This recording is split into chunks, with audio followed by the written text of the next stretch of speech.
There's some big numbers. Yes. Just texting Nicole, so. Clerk Royal, you good? Ellen? I'd like to call the Saline City Council work meeting to order at 5:34. Members present, at least currently, are council members Gearbaugh, Lesh, Harmount, Mayor Pro Tem Dillon, and Mayor Morrow.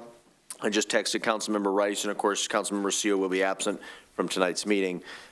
From staff, we have City Manager O'Toole, Clerk Royal, Treasurer Cole, DPW Director Searles, Water Plant Superintendent Briggs, City Engineer Humphreys, and Parks and Rec Director Lambert. At this time, the chair would entertain a motion to approve the agenda as submitted unless there are amendments. Moved by Gearbaugh. Was that seconded by Dillon? Thank you, yeah. All right, all those in favor of approving the agenda as submitted signify by saying aye. Aye. Opposed, say nay. Ayes have it, the motion carries unanimously. Is there a motion, to excuse the absence of Councilmember Seal from tonight's work meeting? So moved. Moved by Gearbaugh. Was that second by Lesh? Thank you, sir. All those in favor of approving the absence say aye. Aye. Opposed, say nay. Ayes have it, the motion carries unanimously. We come now to public comments. Under the Open Meetings Act, any person may come forward at this time, make comment or question to City Council. This public comment period will be limited to 3 minutes per person. Anyone who would like to speak is requested but not required to state his or her name and address for the record. The record will reflect there are no members of the public present in the chambers this evening, so I would defer to the City Clerk. Clerk Royal, did we receive any written communiques in advance of tonight's meeting in which the individual or individuals wanted their remarks read at this time? Easy enough. Then we will proceed to the one and only discussion item, which is capital improvement plan for FY25 through FY30. City Manager O'Toole, would you like to begin? Yes, thank you. As you know, annually we update our 6-year capital improvement plan. The question of why 6 years always come up, that is kind of a statutory benchmark in terms of what grant-making agencies want to see for future capital planning. So every year, we update the plan to reanalyze priorities and then add that final year as 1 year prior drops off. This plan will be FY25 through FY30 and includes all governmental funds. One thing I do want to share, the CIP is not a this is absolutely happening kind of document. This is a future roadmap for the projects that we would like to see come to fruition. You'll note that for several of those projects, there are significant funding gaps, and they will be contingent based on whether we can secure financing or the appropriate other resources, staff time, and availability are there to support their coming to fruition. Other projects certainly are higher priorities. You'll see a number of projects within our wastewater and water services that will absolutely continue to be a part of our capital planning for those funds, and those particular projects are included every year when we analyze our rate study. So we do factor those in to ensure that there's adequate capital in the future for essential services. So again, there are a few new things this year. What we'd like to do today is kind of, with myself and Treasurer Cole and our department heads, walk through by department the specific programs that we have targeted, and then please, feel free, as we're skipping from department to department, we can stop and ask questions. I think Treasurer Cole and I can kick it off with what will hit the general fund. So we'll be working off the black and white document, because that's the simplest summary. And that starts with the administration department. Does everyone have that queued up? Yes. Great. Is anything going to be displayed on the screens tonight or no? Apparently we're having some network issues, so. That's a no. All right, so under the administration department, you'll see in FY25 and 26 some additional improvements to the City Hall facilities, specifically new carpet at City Hall, and then another project we've already talked about, which is the City Hall roof and other replacement activities. So that includes all of the projects that we've gone out to bond for, the remaining portions that will be completed in 25 and 26. Next is the cemetery projects. The US 12 retaining wall is currently currently approved and will be completed this fiscal year. And we've talked previously about the retaining wall along Monroe Avenue as well. That's scheduled down for 26. Under other city projects, we have the Saline River Valley Trail. One thing I'll note is There was a request from another council member to have that moved under parks, just so it's more clearly delineated as a park amenities. But the vision with this project is that it would be a citywide multi-use trail.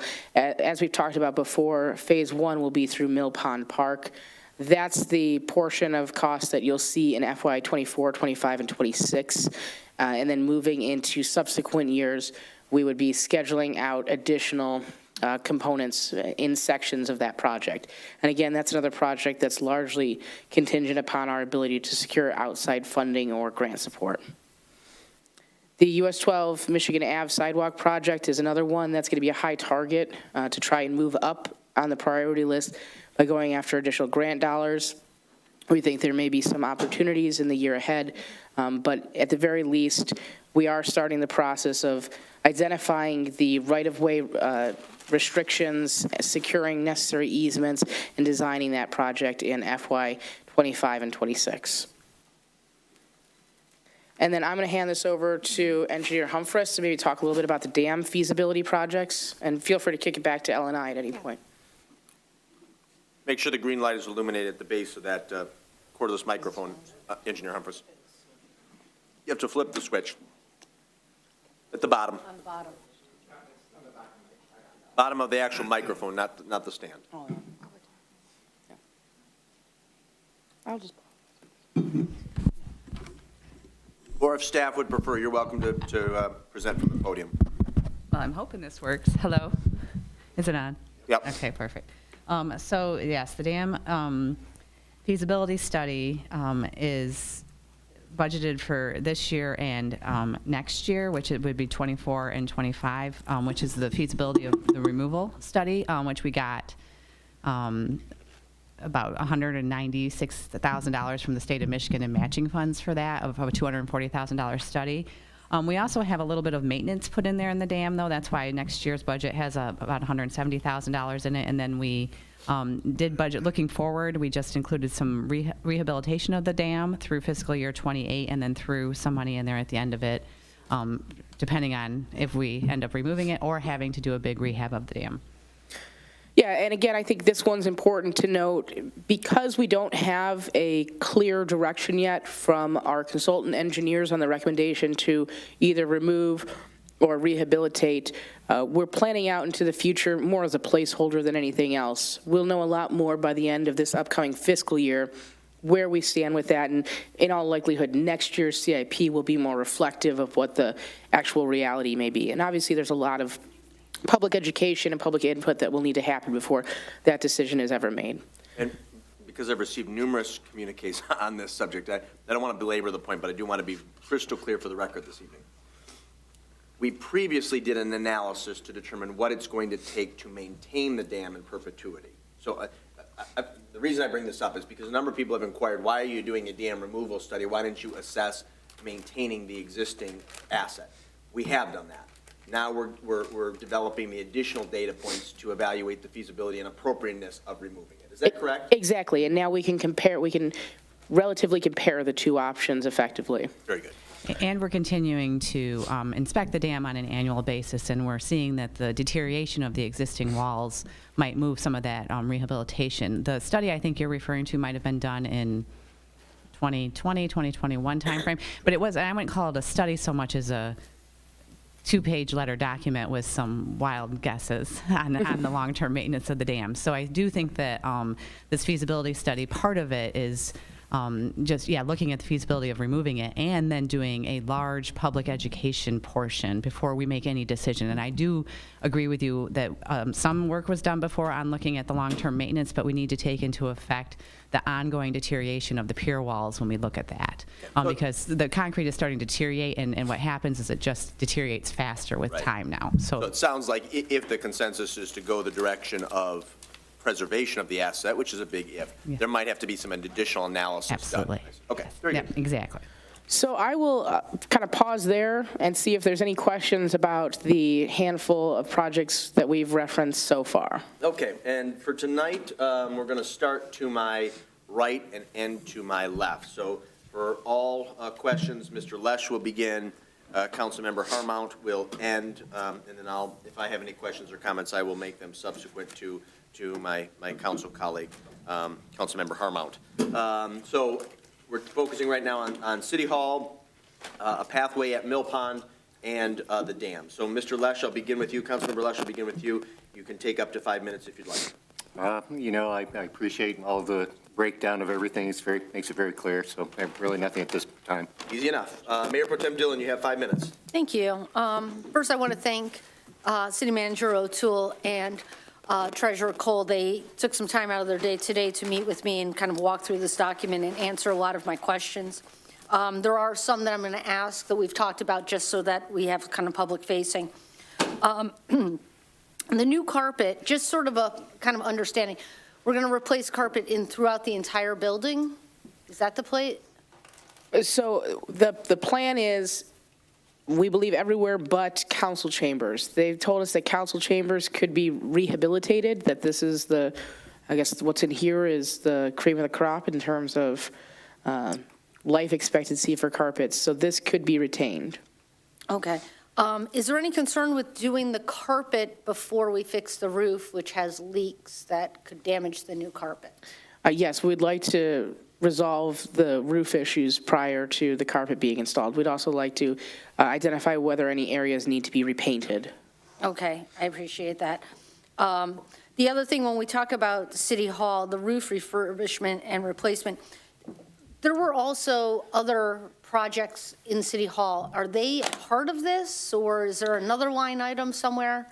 And I'll speak very specifically to what I've brought up for several years is the safety concerns in this room. Yep. That the windows don't open, that we have no protection here. It's a very clear line of sight to the front door. I think those are huge safety issues that need to be addressed. Yes, windows are still scheduled. We're hopeful that cost is under $100,000, so that's why we didn't program it specifically in the capital improvement plan. Okay. But the bond issue that we took out does include windows. Okay.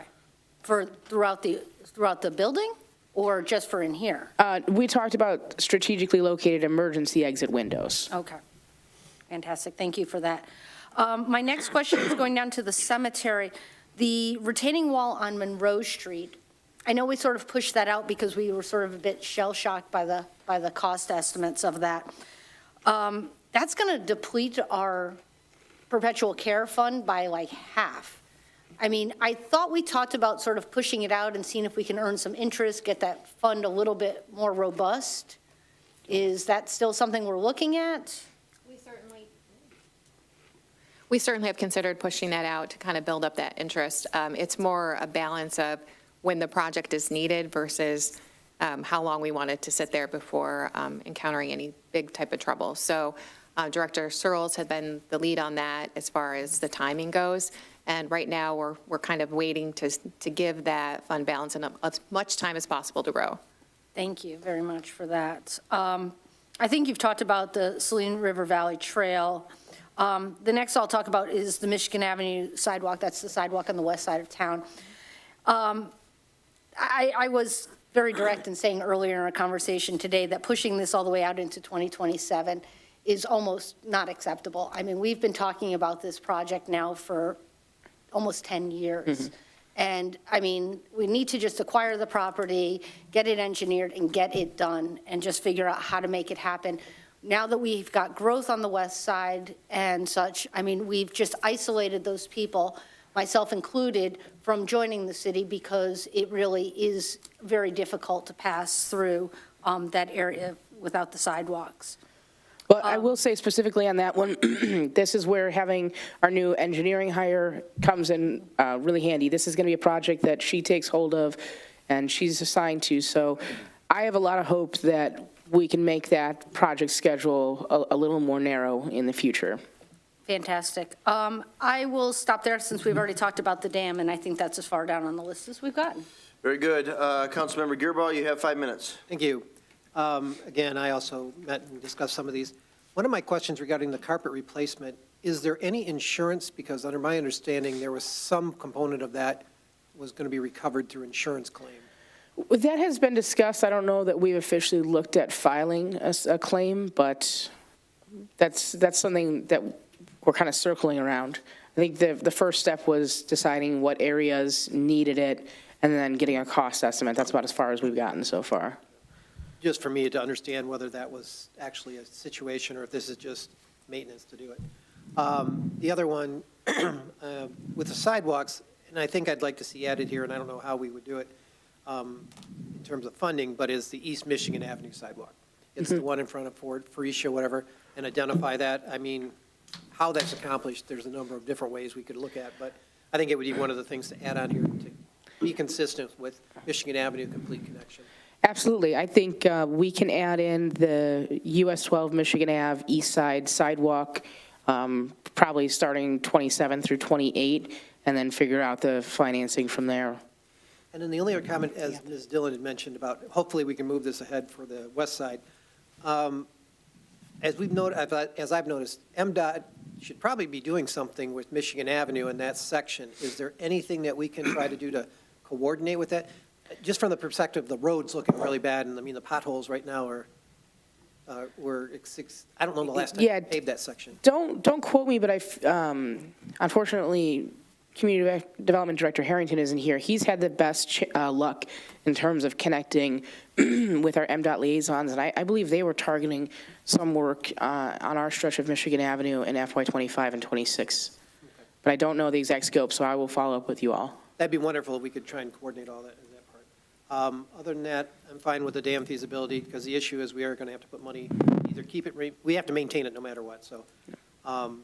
The only other one, as we talked earlier, was we put into, since this is under $100,000 each year, maintenance for sidewalks. My issue is, I know we're only doing certain portions of sidewalks, but we have such a large project that do we need to commit more funds to make a bigger project to at least accomplish, to fix all the sidewalks that have issues in this community? I mean, it's getting worse and worse because since we did the grinding, all those have shifted. I know you put 50,000 in, but is that going to accomplish it, and should we move it up and make it a bigger? Well, I think now that we have the Transportation Asset Management Plan, we're taking a much more comprehensive looks at our road and non-motorized pathways. And so really the way forward is to analyze the sidewalks at the same time that we're in the neighborhood doing road projects. Especially if we're doing like mill and fills or full reconstructions of roads, it makes sense to make them potentially part of those projects if there's other concrete work to do. I don't know, Larry, if you want to add anything to that? My concern is postponing it another 20 to 25 years, just like. We're not postponing sidewalk replacement. I mean, we have money programmed every year in the budget to do either sidewalk repairs or replacement. I just think the strategy that we're deploying now is to try to combine projects as opposed to having all these disparate projects. For me, it would be understanding what a formula is in terms of what is the period of time in which we can replace all these sidewalks. Because as the mayor will agree with me, Yeah. for over 35 years, we've been pushing for this. Yes. And, So what we're targeting now is an 8-year replacement or repair schedule. With increased investment. Okay. Yes, I believe the budget was previously, what, like $25,000 a year? And we're going up to 50 or 100? In some years, 100. And I Yes. know Some there's a years. component of which is our money, but then there should be a component that is the homeowner's money too. Correct, So- correct. So is that 50,000 to match 50,000? That's our share, our expected share. That's it for me right now. Thank you. Very good. Councilmember Rice, you have 5 minutes. We're just dealing with the first portion of this presentation, which is upgrades to City Hall, a west side sidewalk, the dam, and The trail. The trail in Mill Pond Park. First of all, I apologize for being late. My colleagues have covered quite a few of the issues that I had, and if you wouldn't mind just giving me it the next round, because I came Definitely. straight from work, I appreciate that. No Thanks for problem. your grace. Yep. Councilmember Harmount, you have 5 minutes if you'd like it. Yeah, thanks. So regarding the Saline River Valley Trail in Mill Pond Park, or I'm sorry, the trail in Mill Pond Park, is part of that budget for, you talked about on the Environmental Commission having solar lamps for lighting. Is that part of that budget as far as lighting along that? I don't believe so. That's just the budget for the trail system itself. We've got a separate line that is just lighting those, yes. A lot of those lighting projects are included in there, especially the solar. I'm sorry, can we bring this up on a screen or something, because I'm having a hard time following. No, unfortunately, we're having some technical issues. You couldn't get this. Can we reference what page specifically we're talking Yeah. to? Can I pause your time for just a second, Councilmember Harmon? Yes. City Manager O'Toole, Mr. Goodman, is it possible to illuminate on no? No. We could Okay. turn one of the TVs and Okay. just. But really, can we just see the screen if we Air turn tame around to and it. look at the screen? None of these things are talking right now through the internet. One of these TVs has air tame, That one. so we can at least turn that screen. And then if you could air tame to it? Okay, I'll air tame to it. I paused your time, Councilmember Harmon, No, so. thank you. Yep. Yeah, I just want to make sure that I'm understanding the topic that we're talking about. Sure. Do you want me to pull up this document? Specifically the line item that we're talking about. Come on. We should just have to turn it on. Where's the lighting project in here? Do we? It's in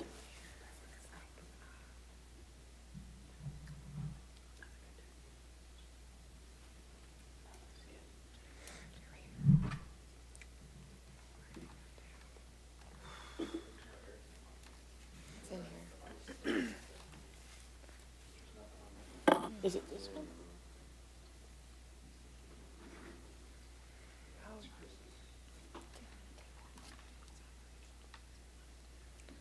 Maybe, yeah. Yeah.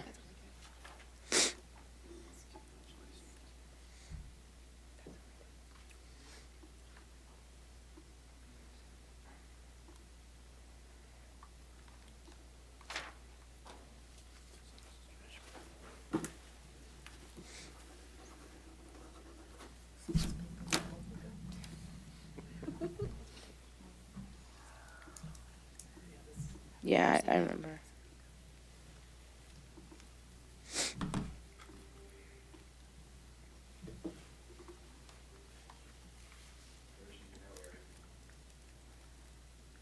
Can you connect to the air? So, The air tank's not on here, it's not through their device. Oh, I forgot about that. it's not on this one? Okay. Yeah, I'm not, None of the devices are talking. Okay, all right. We appreciate you trying to pinch hit there. My regrets, Councilmember Harmon, it doesn't appear that we're going to be able to get the data up on the screen. Do you want to continue with your line of, So, on the questioning? Can I just confirm my understanding about the topic items? Sure.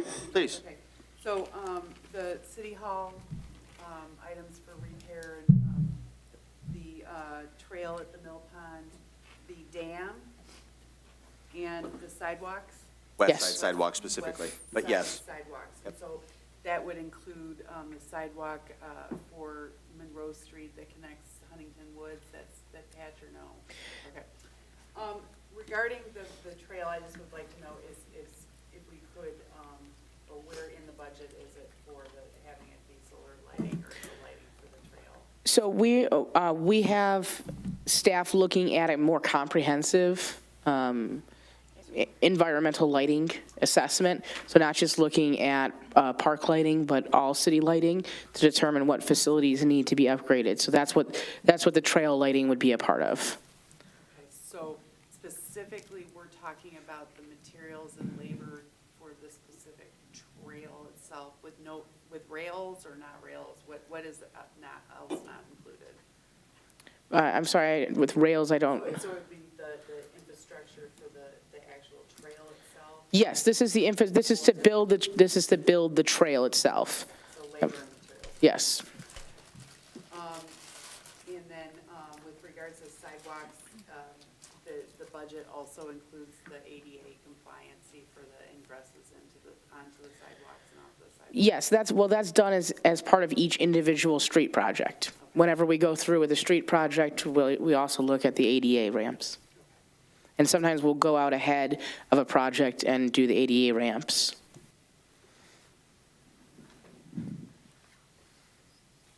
Oh, yeah. My apologies. Thank you, Mayor Pro Tem Dillon. Councilmember Harmon, if you also had any questions or comments regarding the retaining walls at Oakwood Cemetery, you could bring those forward at this time. Yes, okay, I have a question. So about the retaining wall of the cemetery, do we have, for the proposal that we have, or the estimate that we have, do we have some sort of insurance for how long the duration would last, or any sort of? Director Searles is shaking his head that perhaps not at this time. It's been repaired a couple times, and that it's also like, crumbled since I've been here since 2016. I feel like there's been a couple repair attempts, and they haven't taken, or they've crumbled. So I was just curious as to. The exterior of the concrete is, right, so as we have freeze and thaw, we're getting water deeper inside, getting expansion and contraction. So the rate of failure is increasing, the rate of the degrading of the wall is increasing. So what we need, what I think our responsibility, of course, is and has been, is to have that package ready to go when we see that it's time to move. It is not, it has been said, it is not imminently going to fail. So we have time to get a fully scoped, build project ready to hit the street when that all occurs. When it gets into when no one will say it's not gonna fail. But the other wall is starting Wednesday. If it gets to that point, is that gonna cost us more money than if we just figured out the amortized amount to replace it versus how many repair attempts over X amount of years? No, we're not repairing that portion of the wall right now. We are bidding it out to be replaced. Replacement can help us get it. That's all I have. Very good. I've got a couple real quick ones for you, City Manager O'Toole. Much like my colleagues, I think it was stated by Mayor Pro Tem Dillon and Mr. Gearbaugh, I would very much support trying to fast-track the installation of a West Michigan Ave sidewalk. We have indeed spoken about that for many years, and it's time to deliver for the residents and business owners on that side of town. If it's possible to coordinate with MDOT and do some improvements to the Michigan Ave corridor on the west side of the city, I think that'd be fantastic. Quick question on the carpet replacement. So it's carpet replacement in every room or space with the exception of council chambers, and would it also exclude carpet replacement in your office since that correct. carpet was replaced Yes, in correct. 2020? Okay. Correct. It's a small area, but I wanted to make sure. No disrespect meant to you, but that's No, it does not need to be relatively new replaced. carpet. Yes, yep. Not even 4 years old yet. I think it was put in October, November of 2020. On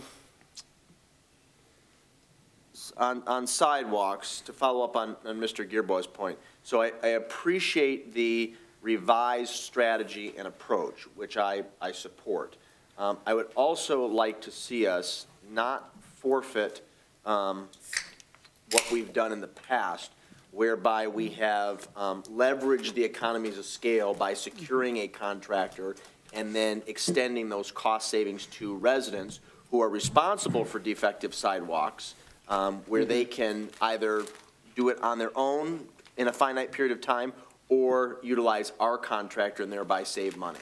Yep. And I found that when we followed that approach, it was probably initiated in 2015, 2016, people were very appreciative and very receptive as long as you gave them ample time to weigh their options. Yes. I remember one specific instance where we asked for a turnaround in less than a week's time, which was not well received, as you can well imagine. But when you give people 30 or 60 days, I found that the vast majority not only took advantage of the program, but did so with some degree of positivity, noting that it saved them money and improved the walkability of not only the neighborhood, but the broader community. And I do anticipate as part of our budget hearing, Director Searles will provide an update on that sidewalk program.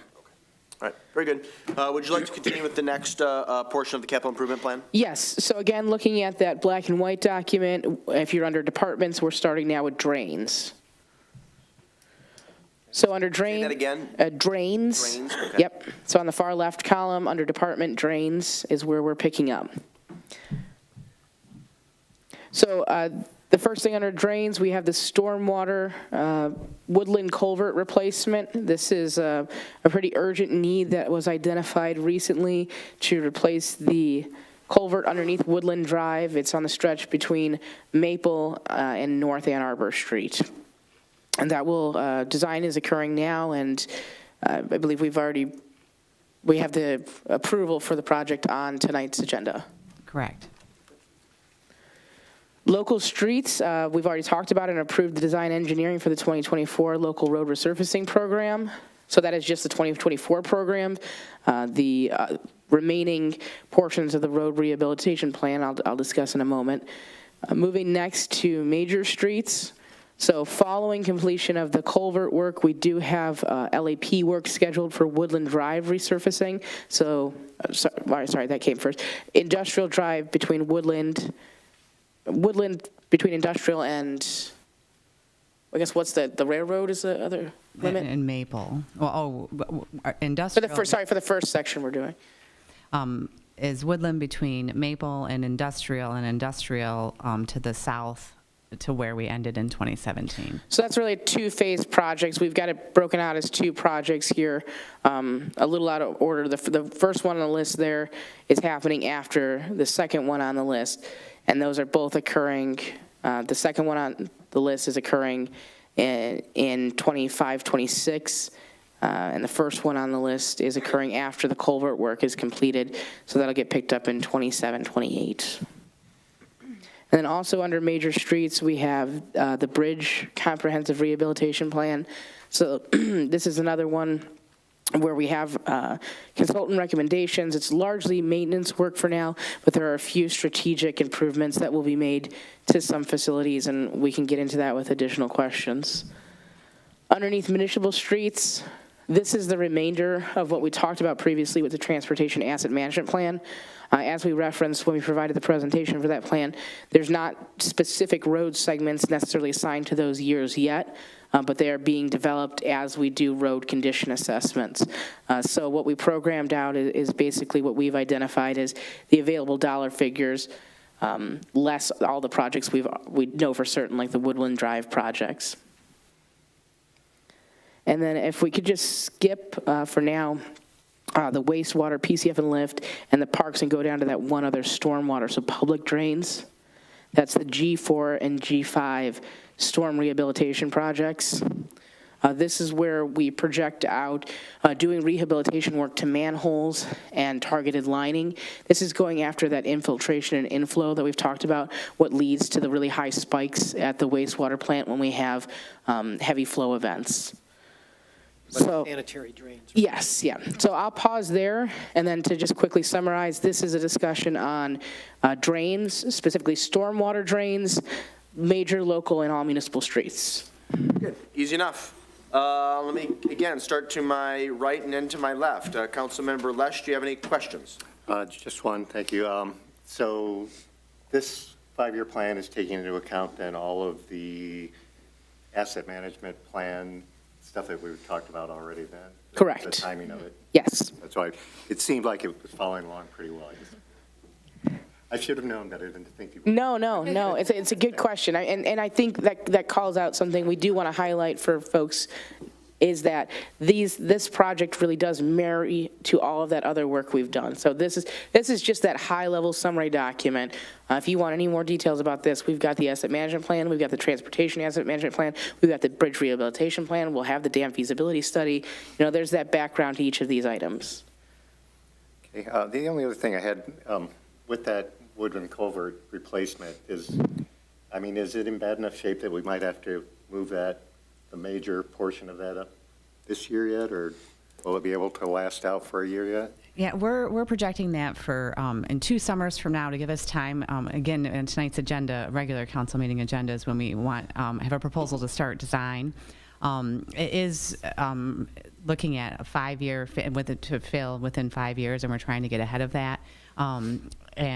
But the design itself, the permitting actually is at least a 6-month process. We have to work with the drain office because it's their drain, and we're hoping to actually find some funding for it too. If we actually list this as a federal age eligible bridge, we might be able to find some additional funding for the actual construction, because the construction is estimated right now at a little over $1 million. So because it's a big box culvert that needs to be put in there. So, but we are planning for 2026, and then following up with the road right after that, so that the disruption to the school in the summer months when school's out. Very good, thank you. That's all I got. Thank you, Councilmember Lesh. Mayor Pro Tem Dillon, you have 5 minutes. Thank you. So starting with the culvert, this was one that I had a question about that the city manager was asking, which is, because what you see a lot right now is the county replacing culverts. And I asked if there was a county contribution, and your response was? No, this is entirely our jurisdiction, so. But it sounds like there is some funding available. If we change the way that we designate this, there could be federal fund. It's currently not federal aid eligible, but we can basically file different paperwork to see if we can get it federal aid eligible. And I think to further, the county is probably the County Road Commission doing the culvert repairs. So we're talking about a drain, well, not the drain, the Washtenaw County Water Resource Commission. There's a drain that goes under this road, but in all cases, the drain agency is responsible for the water going under, and the road agency, in this case us, is responsible for the structure over the drain. So I think when you say the county is replacing culverts all over, it's likely the Washtenaw County Road Commission. Correct. So I just wanted to clarify, because right now there are numerous posts out there about culverts, Yes. especially like the Fosdick Road and such, that the county is paying for. Yeah. So just so people understand. Yeah. Do we have other culverts? We do, absolutely. In fact, we had one fail this summer on Willis. Everyone, I think, is well aware of that culvert. And so one of the things we did as part of our condition assessment based capital improvement plan is, or asset management based capital improvement plan is trying to get condition assessments on more structures that are under our road. So in the past, we had done every other year, we were required to do bridge inspections of 3 of our bridges. This year we added 5 to that list, so we're doing now 8 every other year, and I envision maybe even a couple more will get added in a couple of years. So we're trying to get a full comprehensive condition assessment of all the structures we own. And so this is the first time we've looked at this culvert or had it structurally inspected ever. Fantastic. Well, thank you for taking that initiative. Now, with this, with the culvert, just so I understand, it'll be a complete road closure? And For portions of it, yes, we're anticipating a 2-month project. It is going to be a large concrete. So I don't know how much of the road. Ideally, we would keep at least a lane of traffic open for a majority of the construction. And it will definitely happen over a summer, so not to impact the schools. Right. Yes, because it's right adjacent to the schools. Fantastic, thank you. Talking about road resurfacing program, that was one of the questions that I had asked, that we don't really show anything past 2025. Were we going to put in some kind of placeholders that show non-committal? No, we do have that. We don't have anything under local roads past 2025 because we didn't designate between local or major roads past that point, other than for the projects that are known, which are the 2024 road resurfacing and the 2 Woodland Drive phases. If you look under municipal streets as the department, that's the remainder years for a road rehabilitation plan. It just hasn't been split out yet what's going to be hit, major versus local roads. So that's the placeholder for those future improvements. Oh, fantastic. Yep. Okay. So that was actually my next line that I was going to hit, and then on that road rehabilitation plan, it sort of chugs along at like 1.5-ish million, and then also once we hit 29, it jumps to almost 2.7. Do we anticipate some influx of money, or just? That 27 probably includes, if I'm taking a guess here, it probably includes a federal aid eligible segment of road, and that's why the costs go up. Okay, good to know. And I'll stop there. Okay, Councilmember Gearbaugh, you have 5 minutes if you'd like it. Thank you. Because Ms. Dillon and I met with both City Manager O'Toole and Treasurer Cole, we both were asking me similar questions. So that one actually answered my ask, that we put the municipal streets as being a catch-all, which is fine. When the city engineer was mentioning about the bridges and things we're adding, Monroe Street has always been a concern, and I don't know where that falls within its inspection and what happened. I know we resurfaced the top, but we didn't deal with the underlying structure. Yes, my understanding is that the type of structure it is, which is a dual box culvert type structure, is one that's apt to fail at the intersection of the two boxes underneath. But the good news from the structural inspection, which was just completed in either September or October, all the structures were done this fall of 2023, is that we feel confident that there's more than 6 years of life left in that bridge. So I know on past capital improvement plans, there was a large placeholder for that bridge for total replacement of the bridge. What we have instead in this budget is you're right, it was covered up with asphalt. We're going to need to mill that off and waterproof it better underneath. But then that should get us well past this 6-year plan and the 6-year capital plan that we're looking forward.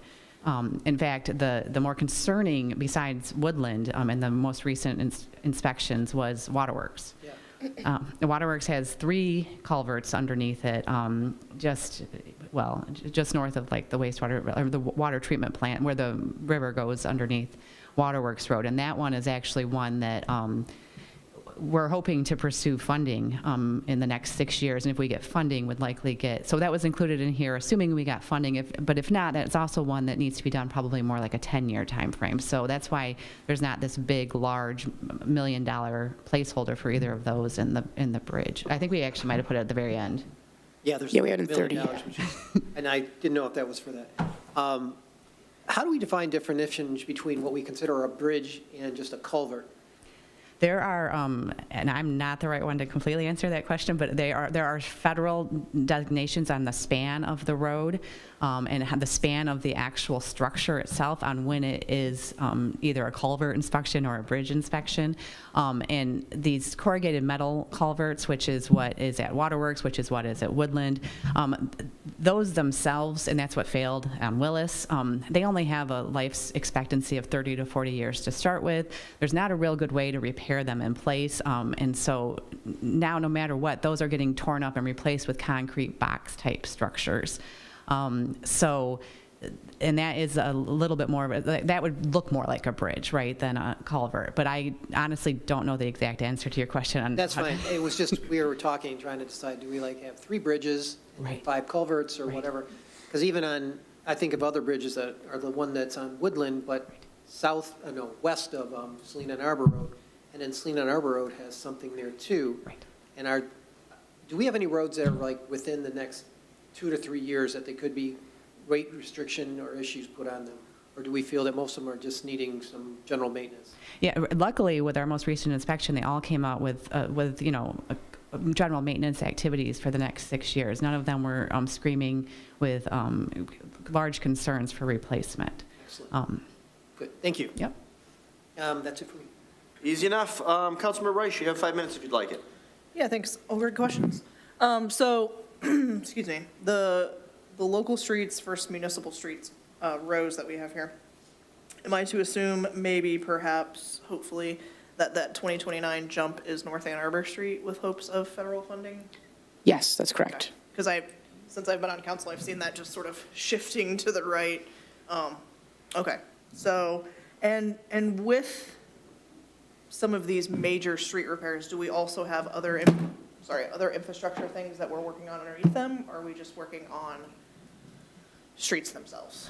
Well, and that particular line item is just streets. We have included under the water main and sanitary portions below, storm some of those other items. So when we get to those sections, you'll see some of the water main funding there.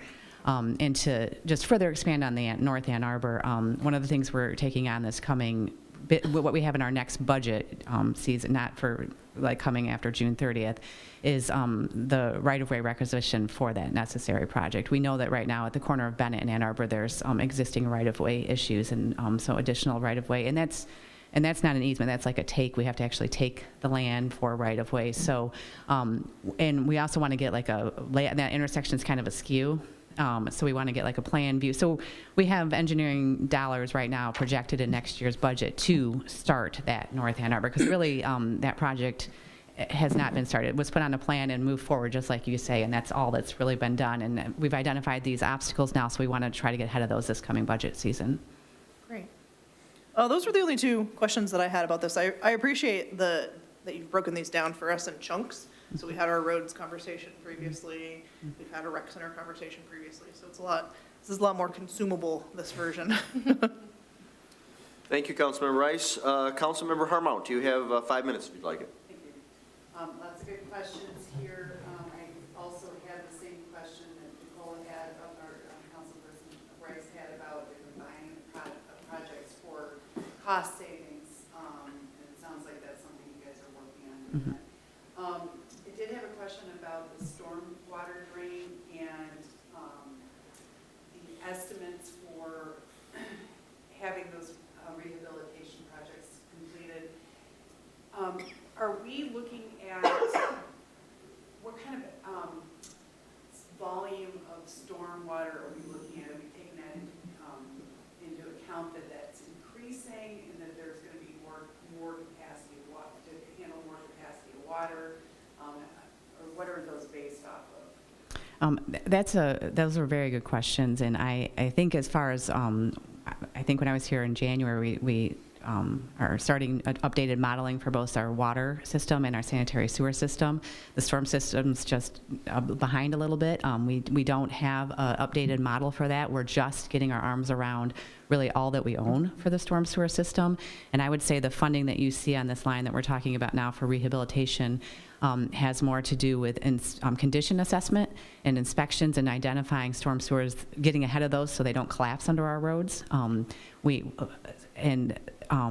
And really utilizing as much funding as we can to put towards it. Storm sewer is something that's unfunded. I mean, we don't get to bill people for it. We don't have a rate. It's just coming out of the general fund. So I think in an ideal world, we'd actually put more money towards that. But you can see that there's less money towards the storm sewer than even the sanitary sewer system. So we're trying to grab, doing condition assessments and grabbing those ones that we are projected to fail and fixing those before they do becomes catastrophic. And are those projections without any sort of grant funding, or are there any available funds that we That's a could good be question. Do you know if there's getting anything? that? Yes. Yeah, we don't. Yeah, there's not a lot of dedicated funding specifically for storm sewers. The state did just recently open up SRF to allow you to apply for storm sewer rehabilitation as well. And there's occasionally nominal dollars, but that's more, I would say, geared towards like green infrastructure projects, and we're just largely trying to do maintenance projects at this point. With the green infrastructure projects, in the long run, would that be more beneficial? I mean, right now, we're talking about like shoring up infiltration and inflow.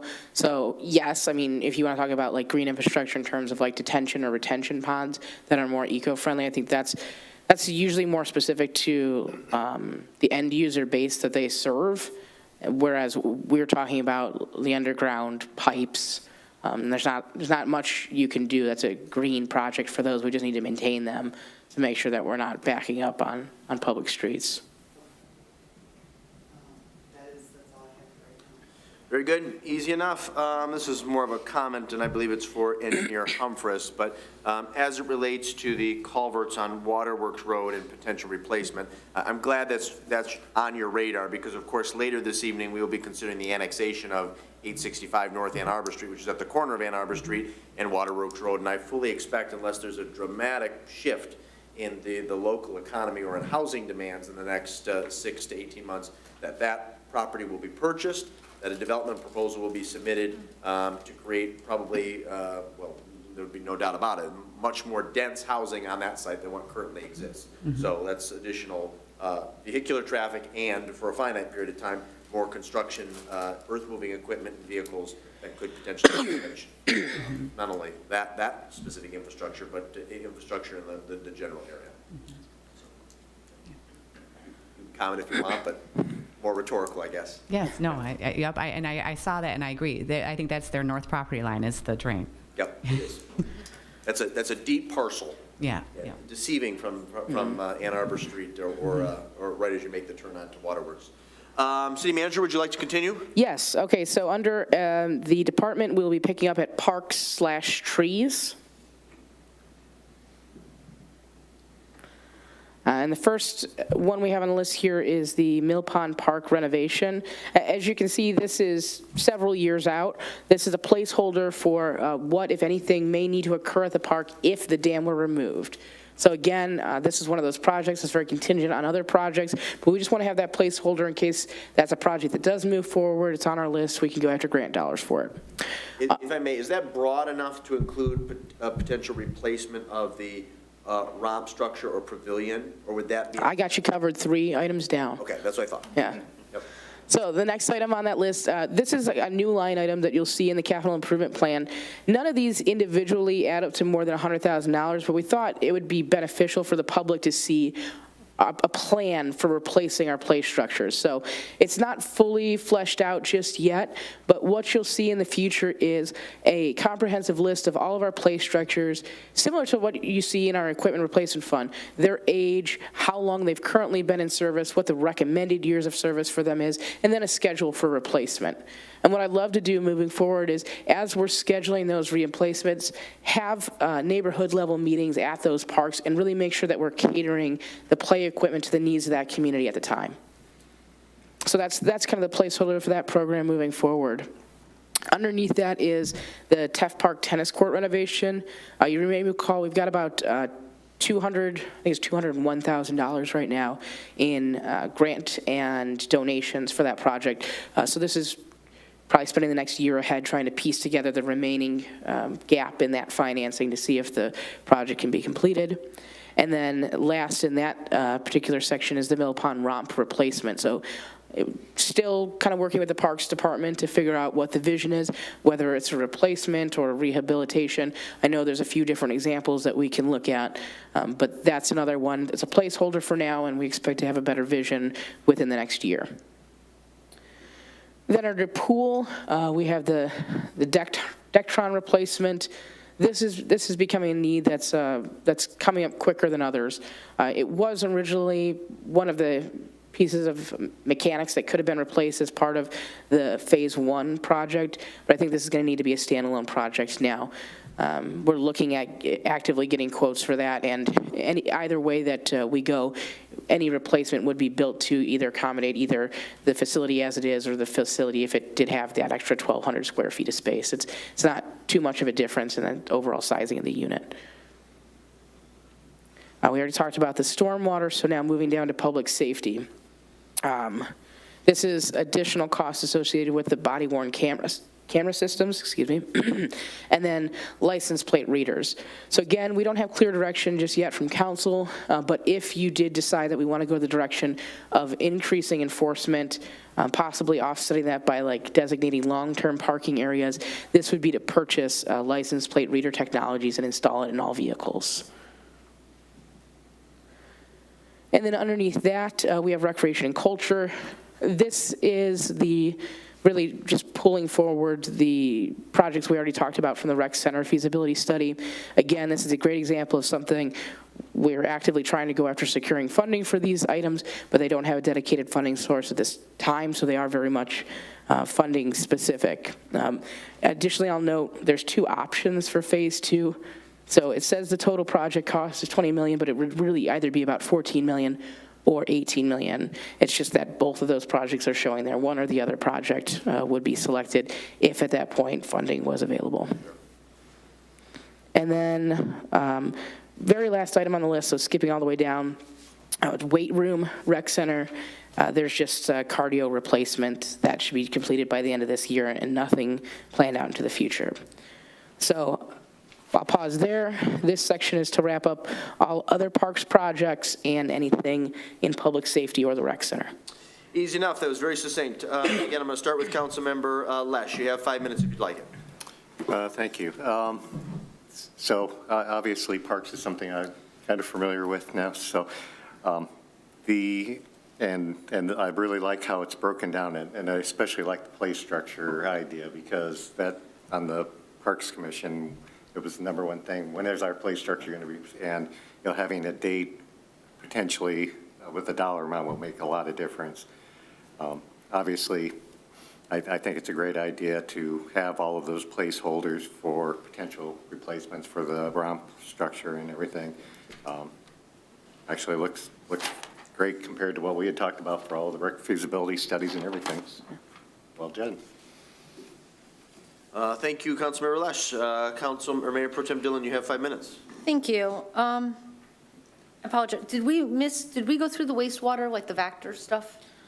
I'm going to circle back to that one. Oh, we're going This back. next section is going to be Okay. the 2 plants. Yeah.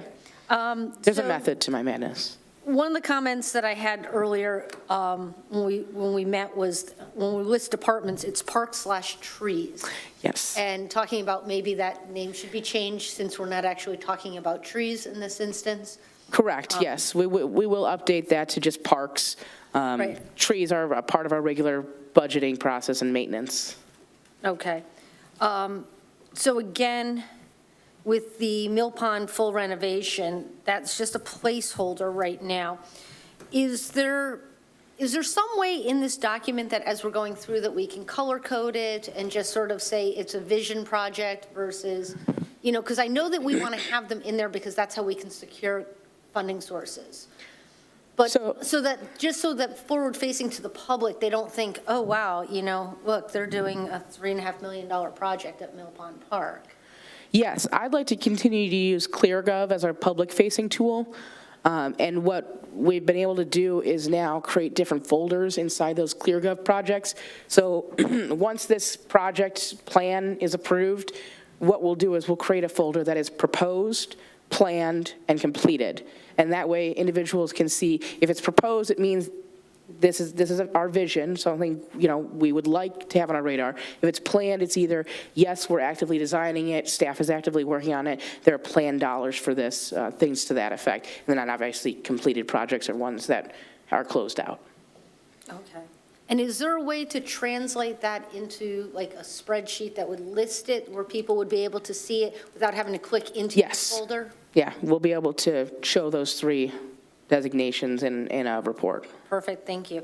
I really like the idea, this was something you and I spoke about numerous times, about restructuring the play structure model and understanding what a neighborhood needs, what the community needs. There's no sense building a 3 and under play structure if everybody in that neighborhood is in high school, especially based on the length of time that structures do last. The tennis courts, did we always have $200,000 in money earmarked for that? I felt like we had a $50,000 donation, but I didn't know we had more than that, which is Yes, good it's 2 news. separate donations, correct, that we received over the last year? Right, we received, in addition to the donations from the Reddy's Foundation, we also received, I believe it's $15,000 from CARES. So we do have a shortfall, so it is something that we need to identify to close that gap. The tennis courts, although when you approach them and you look at them, they look fine. It's what's underneath that is cracking. So the surface is cracking, it creates these gaps, and it's hard to play tennis on those. If your ball hits right where one of those gaps are, it's kind of a dead space. Okay. Thank you very much for that. And then the romp, obviously, we've talked about possible placement. We've talked about rehabilitation. I'm very excited to go check and see what Chelsea is going to be doing with their romp structure. They're rehabilitating it, modernizing it, and seeing if there's ideas in which we could, utilize maybe even short-term if we wanted to versus replacing the whole structure. Hopefully, we can definitely find grants. I will say that one of the things that I did notice since Ms. Lambert mentioned it was CARES, is that, I feel as though we need to be much more aggressive in taking our fair share of those dollars. We definitely need some of the recreation dollars for that. It sort of goes blank after this year. And I understand that it's a yearly ask, it's a yearly give, but it would definitely help if we're able to plan a little bit more in understanding with them what our share of it is, because it does seem like the schools are keeping a large portion of those dollars now. Can you remind me what the Dectron does? That's basically the HVAC unit for the aquatic center. So it regulates the humidity in the air and keeps it appropriately conditioned for its use. It also currently heats our large pool. So primarily is situated for the heating and dehumidification of the aquatic center, but it also heats our large pool. Oh, fantastic. And that was not replaced when we did the roof replacement? I thought, well, we dealt with the whole humidity issues holistically. No. No. No, I believe the unit is at least 20 years old. It's not the original one. It's not the original, no. Really to And we had a thorough rehab done of it several years ago. I don't have the exact year, but it has surpassed its lifetime. So. Okay. I'm going to stop you there, Mayor Pro Tem. Okay. We'll have ample time for another round of questions, maybe two. Mr. Gearbaugh, would you like 5 minutes? Just a couple of minutes. It was helpful today during our discussion, as the city manager mentioned. This, again, is all the items that we would like to identify so that this document can be used to potentially get funding and such. For me, seeing that 20 million price tag for the rec center is, that's not a priority if we have to do all these other major needs and fixes for the community. But if this will help potentially get the funding to have those items occur, this document needs to move forward that way. The only one on this one, and I think we were talking earlier, was, is there any other needs for the parks beyond play structures and, like we have Salt Springs Park now, or other things that are different than what we would necessarily say play structure, or are we trying to include everything within this $50,000 amount? I think for the time being, that line is a little bit of a placeholder. We'd like to do a little bit more individualized visioning. Again, we got to get our arms around what all of our assets are, what all our amenities are, and then put together a plan. If my vision, and Sunshine and Al can correct me, is here's the dollars we believe we can allocate in any given year. Here's the park that's got the oldest equipment this given year. Let's go out to that community and say, what do you want us to do with these dollars? Yeah, you did mention that this morning, and I thought that was an excellent idea and approach, so that, yeah, we are visioning and doing it the way that group that you most utilize. Yeah, a hyper-localized level. Okay, perfect. The other ones are just fairly straightforward. There's a huge price tag on that, and of course, my concern is making sure that we plug the hole first of operations. If we can do that at the same time we're doing this and be able to pull that kind of funding and everything in, I'll to it. Just that, for me, it's a major red flag, and I will just leave it at that. Thank you. Yeah, and I'll just add to that real quickly. Again, when we adopt this plan later tonight, no one is giving staff carte blanche to go ahead and just do these programs, incur this cost. All of these projects come back to council for approval, both for the design engineering and then the bid result. So there's a lot more public process that will go into each of these. This is just our vision. Except for primarily 2024 on here. Yes, this is already all set. committed. Yes. Everything 25 out are all. Correct. And even some of the 25s, we've already started the design engineering on, but that's all had prior approval. Thank you, Mr. Gearbaugh. Councilmember Rice, would you like 5 minutes? Yes, please. I will start with the easier ones in my mind.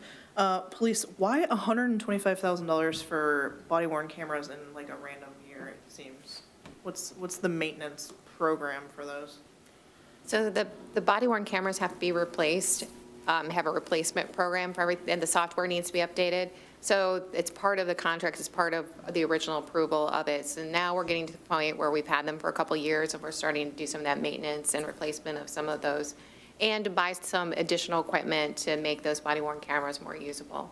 So is it going to probably show up like once every 5 years? Pretty much. Okay, thank you. Got the Dectron question answered. Okay, so parks, I just want to say a couple things about parks. So what we're looking at here, I know that the city manager and the parks director have had lots of conversations, and the Parks Commission is already starting to work on getting some ideas for these things. We're going to thoroughly follow the ROMP structure program in Chelsea. Hopefully, one of us is going to attend that meeting next week. And so we're hoping to have some recommendations for council about some of these bits and pieces as we go along, so that we can start tackling some of the things that need to happen in Mill Pond. And included in that, and I want to make sure that this is very evident, is accessibility. And I also want to point that out for updates to other play structures throughout the city. Accessibility is a high priority for Parks Commission, and I know it's high priority for our directors as well. So we're going to start looking at those things more finitely. One thing to remember as well is that the Parks and Rec Department has already had lots of conversations with neighborhoods. I don't remember what year all those were gathered. About a year ago. Yeah, one says, yeah, part of the 5-year master plan. Yep. So we're kind of pecking away at those too. Some of the low-hanging fruit that Parks Commission can recommend happen as well. And then we're also looking into we each kind of take a park and we're looking into our own parks and seeing some of what those needs are too. So we'll have some preliminary stuff each year as well. So I feel pretty confident. I really like that setting aside a chunk of money and then Parks Commission and with your work, the city manager's work, we can start tackling some of those things in a more efficient way than maybe we have in the past. Yeah, Great. putting a real method behind it. Yeah, I think that's wonderful. That makes me very happy. As far as CARES goes, what can we do? Like what can council do? When you request something from the CARES program, is there some oomph we can put behind it? I mean, generally, they're very supportive when we do request things. It's just that the dollars that are available to go after has decreased substantially since it was last adopted. That would be a conversation. I know we're talking about having another joint session with the Saline Area School Board.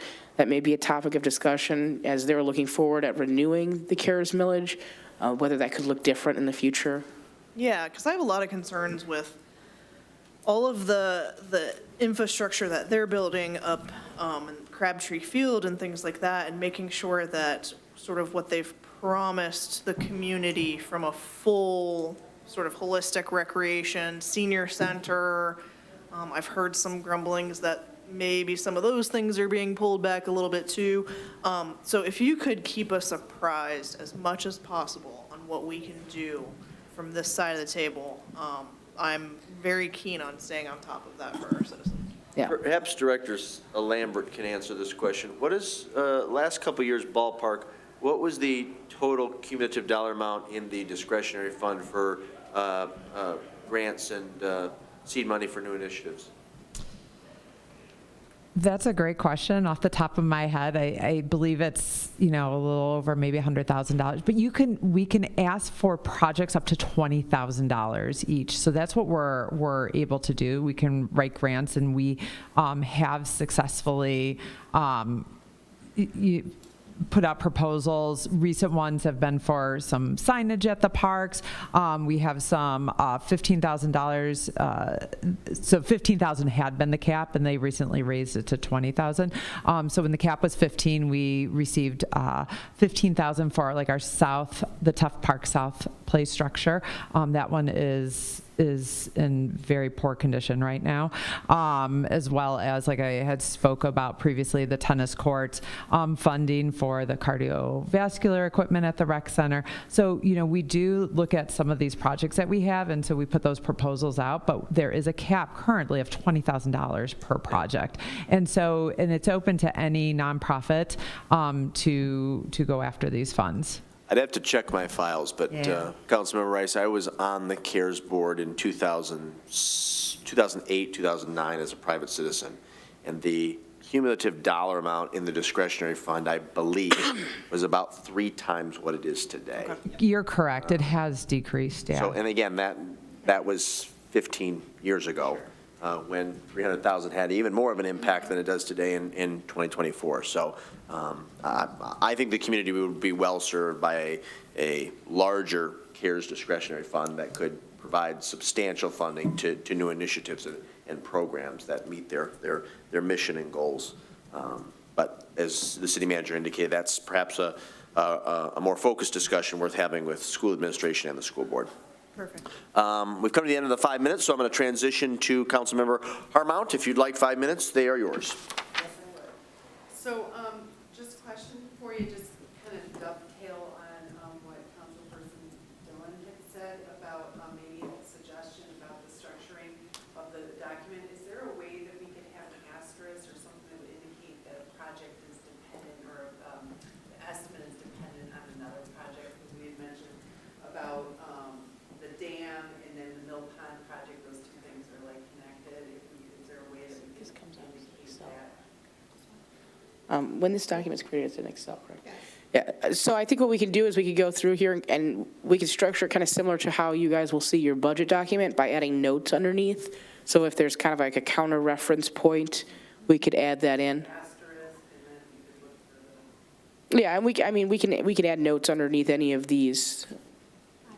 Yeah. And then the other thing that I was thinking about is that there be a column added for what funds, what grants have been collected already for the projects. We can see what do we have against what the estimate of the budget would be. Yep. So ClearGov, the website, is actually our live CIP document. So the one time we look at it on paper is this evening. If you go to ClearGov and you look through, you can see each project. It lists out all the funding sources. It lists out whether we got grant dollars for it, whether we need funding for the project in total. And oftentimes it will mention if it's contingent on another project closing, or it will say, waiting approval for the results of the dam feasibility study. This is, give a description of the project. So all of that will live in the website, and we traditionally just use this document when we're reviewing the projects for the upcoming year. So going forward for next year, we certainly could add some notes to this, and we could also put in some asterisks. My hope is that perhaps by next year, too, we're reviewing the CIP website live as well. Yeah, our vision is really to use ClearGov.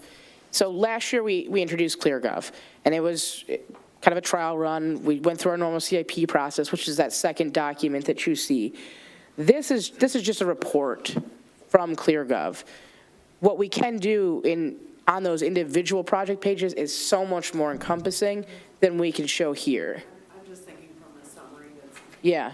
facing to the public or to the residents, it'd be nice to have a summary of that on us. Yeah, we can flesh out this reporting a little bit better. The other thing, the next question I had about the public safety is that the license reader, is that a similar thing where we have to replace like every certain amount? What is the, I mean, it's equipment that will have a certain lifespan to it, but no, from our basic research, it doesn't have like a specific requirement to change out every X years. It would just have a normal lifespan. the 200,000 is we don't have license readers, or we're adding other license readers? What is the? This would be for new license plate readers. We do not. So a new program.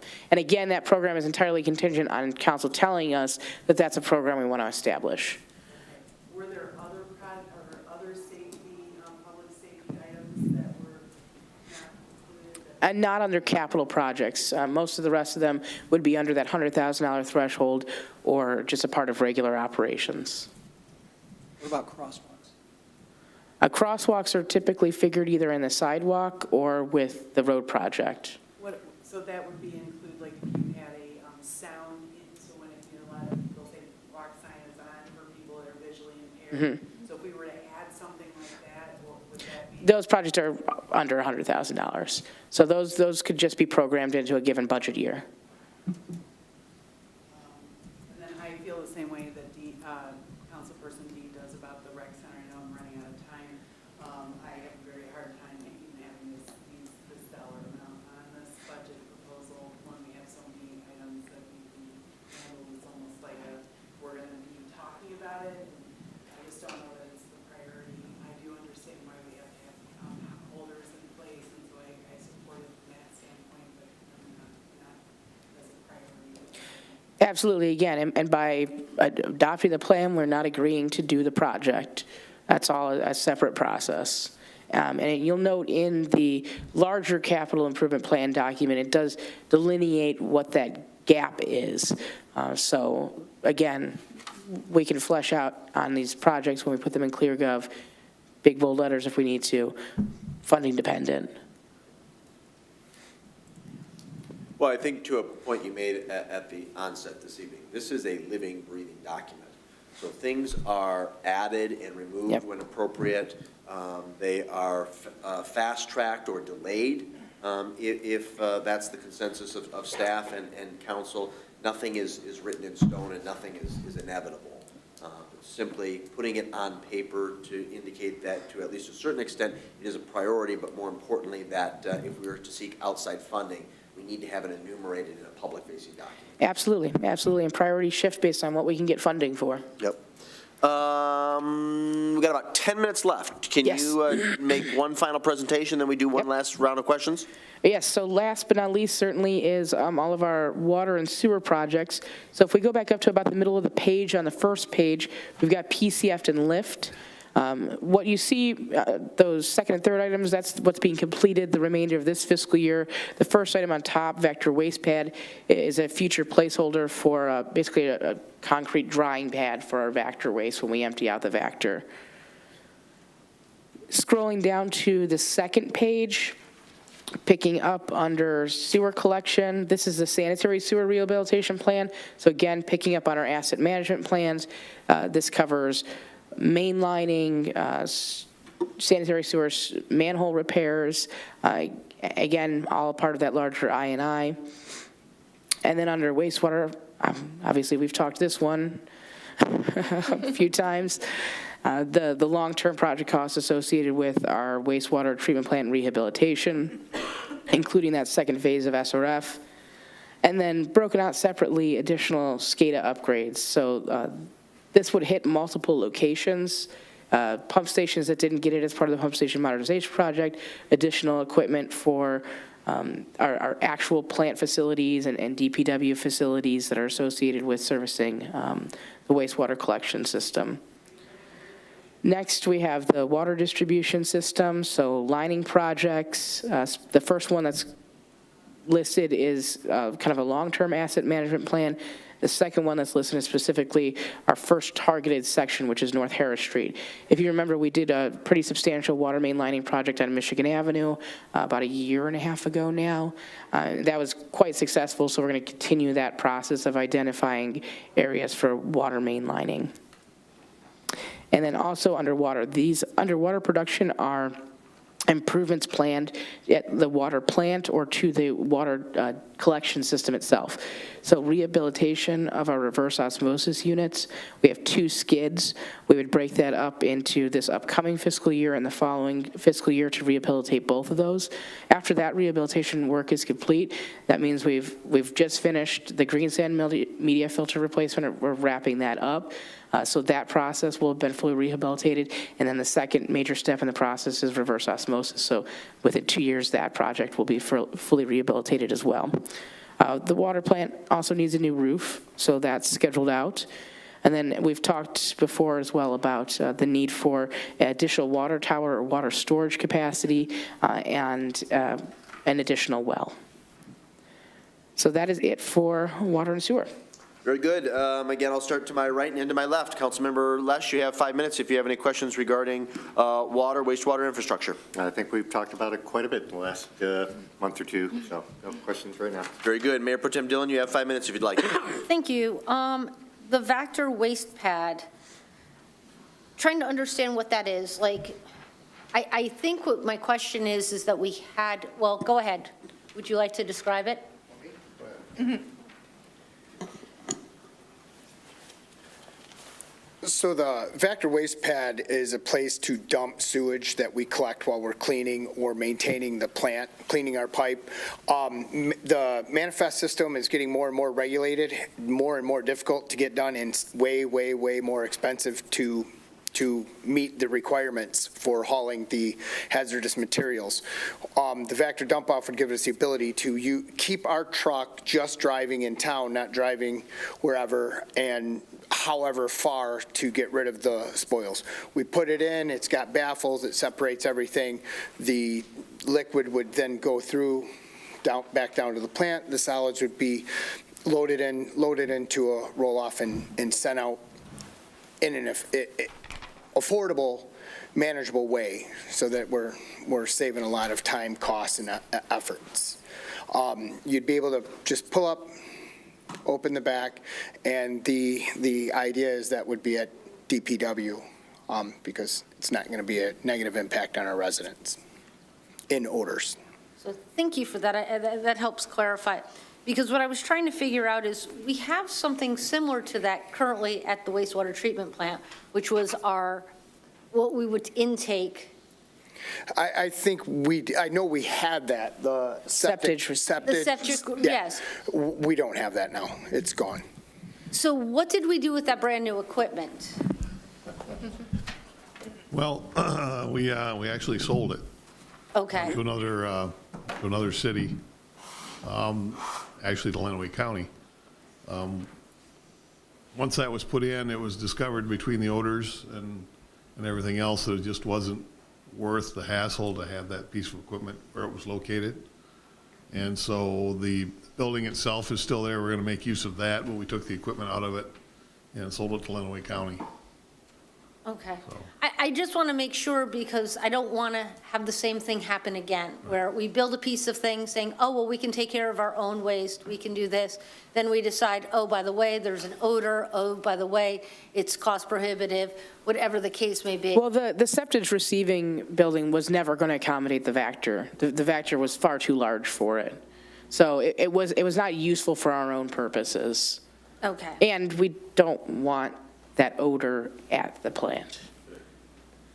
Okay. But putting it over, I mean, it's going to be an exposed area over in the industrial park. So, I mean, are we going to start getting odor complaints on that side of town? I understand. I don't think we are in a location that it's really going to be that impactful. There's days when American soy is in production and it smells really great and I'm hungry, and there's other days when I'm like, is that the Vactor dump-off? But I don't think it's going to be a negative impact, and it's going to certainly increase the life of our equipment and reduce our hazard of hauling it. Okay. I know I'm running out of time. There's a couple other things that didn't quite make the list because I think they're smaller, but I want to make sure I mention them and see if they're fitting in someplace else. Something that we've talked about for now, I think it's at least 2 years since we did the Monroe Street sidewalk, is the crosswalk for Monroe Street. Is that somewhere in a plan? So that would be a part of, we're currently have a proposal to look at an update to our non-motorized plan. That would be a part of the non-motorized plan. And really, I'd like to get a feel for what the county is planning to do with that Grossen property to help us complete what the south side of, hopefully, our Saline River Valley Trail looks like, because that will help us also kind of identify where we want to place crosswalks, and whether that's going to be, a standard 4 to 5 foot crosswalk or actually a multi-use trail that kind of cuts through there. Okay, because it was my understanding when we put that sidewalk in that there would be one on Monroe Street. There does need to be a crosswalk there. There needs to be yeah. some sort of safety mechanism there. I feel, I've stated it since day one, I feel like that is a very, Yes, very they need a dangerous crosswalk. The other thing that I didn't see that I know we talked about earlier, I think Mr. Gearbaugh brought it up, so I wanted him to take credit for it, was we don't have anything for placeholding for public downtown space. Yes, you guys mentioned that earlier. We just didn't have time to update the plan. We will have a public downtown space. So, excuse me, I think we're projecting approximately $800,000 for land acquisition, $150,000 for potential demolition, and then another $800,000 for the capital project itself, the improvement. Nels put it in the ClearGov. So, okay, so it's in ClearGov now, and it'll be a part of the formally adopted plan. So we sent a formal letter to our elected officials, county, Yes. state, and federal. Yes. That needs to be enumerated. I'm sorry, Councilmember Dillon, we're over 5 minutes, quite a bit over. I need to move on, and I've only got 5 minutes left, less than 5 minutes left for the remaining 3 council members. Mr. Gearbaugh, any questions? Just 2 real quick ones. The new well, $1,800,000. What did it cost us to do well 7? Is that the same figure? Oh, no, we didn't spend near that much. I mean, That's what because I that thought. was, I didn't know yeah. if this is land acquisition.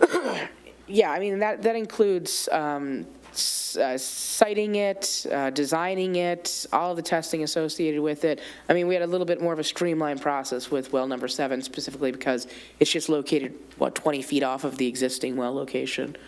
So we were, yeah. But for both the water tower and the well field, that includes land acquisition. Correct.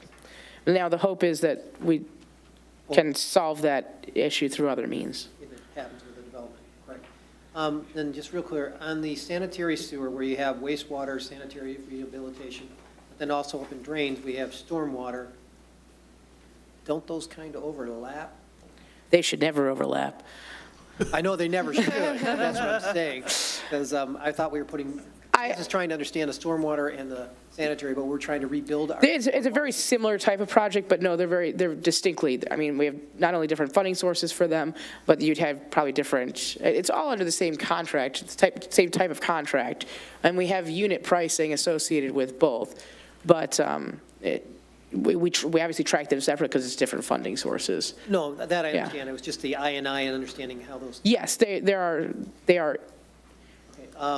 And thanks for Councilman Dillon. The open space was the thing I had on this. Thank you. yeah. Councilmember Rice, you have a few minutes if you'd like them? Real quick, do the ROs have to go down while we rehabilitate them? Yes, they will. I mean, the parts will be replaced, so, but we won't do them both at the same time, we'll only do one at a time. Do we only need one to keep our water quality standard? Yes, for the most part, unless we're in our high usage, then we want to have both of them available. You know, so we would plan on doing those like in the fall, winter, that kind of thing, so. Okay. Just wanted to. We replaced the membranes too. Right. Well, the membranes, we're also looking at replacing some of the electronic and mechanical unit parts because those are unavailable to replace right now, so we have to actually, I mean, with original equipment parts, we have to figure out how to do it with something completely new and different. It's more cost effective to rehab them than to just replace. Well, We'll cross that bridge when we get to it. We say rehab, we're talking about like the control unit we might end up replacing it as a unit, but, you know, it's very similar. I mean, instead of trying to make the parts fit into a cabinet, we might change cabinets, you know. But in general, the machinery, the system itself. It's going to stay intact, yes. Okay, thanks, that's all. Thank you, Councilmember Rice. Councilmember Harmont, you have a couple minutes if you'd like it. I just have one question that I think about. Water distribution for the lining, I see that, I don't know if you mentioned this already, but the fiscal year 20, or the 2025 is blank. Is there a reason that it's blank? There's just nothing programmed yet for 25. Yep. No, we would start the additional water main lining in 26. We'll be mostly focused on, you'll notice that the dollar figures are a little higher in 24 and 25 for sanitary sewer and storm. So we have more dollars dedicated to those up front, and then from there, there's more of a kind of recurring maintenance investment. Thank you. This is very, very thoughtful. I appreciate the approach this year. So we look forward to acting on this matter at our regular meeting in just a few moments. If there's nothing further or time sensitive to be brought before City Council for this work meeting, I would seek a motion to adjourn our work meeting at 7:02, noting that we'll reconvene into regular session in just a few moments. Moved by Gearba, is there a second? Second. Seconded by Dillon. All those in favor of adjourning signify by saying aye. Aye. Opposed, say nay. Ayes have it. We'll convene into regular session in 2 minutes.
They're just going to do it. Stop.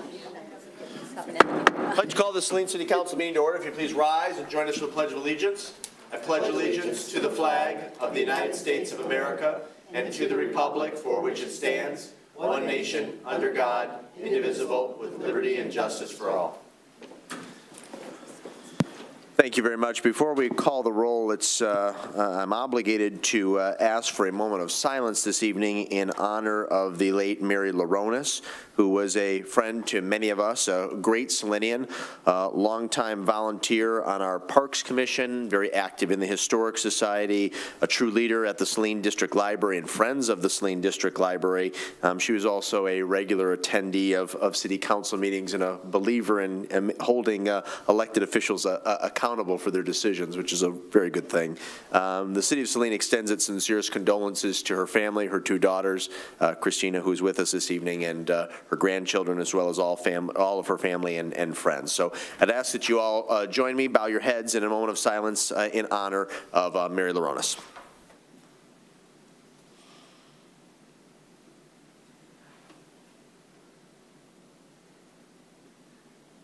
Thank you very much.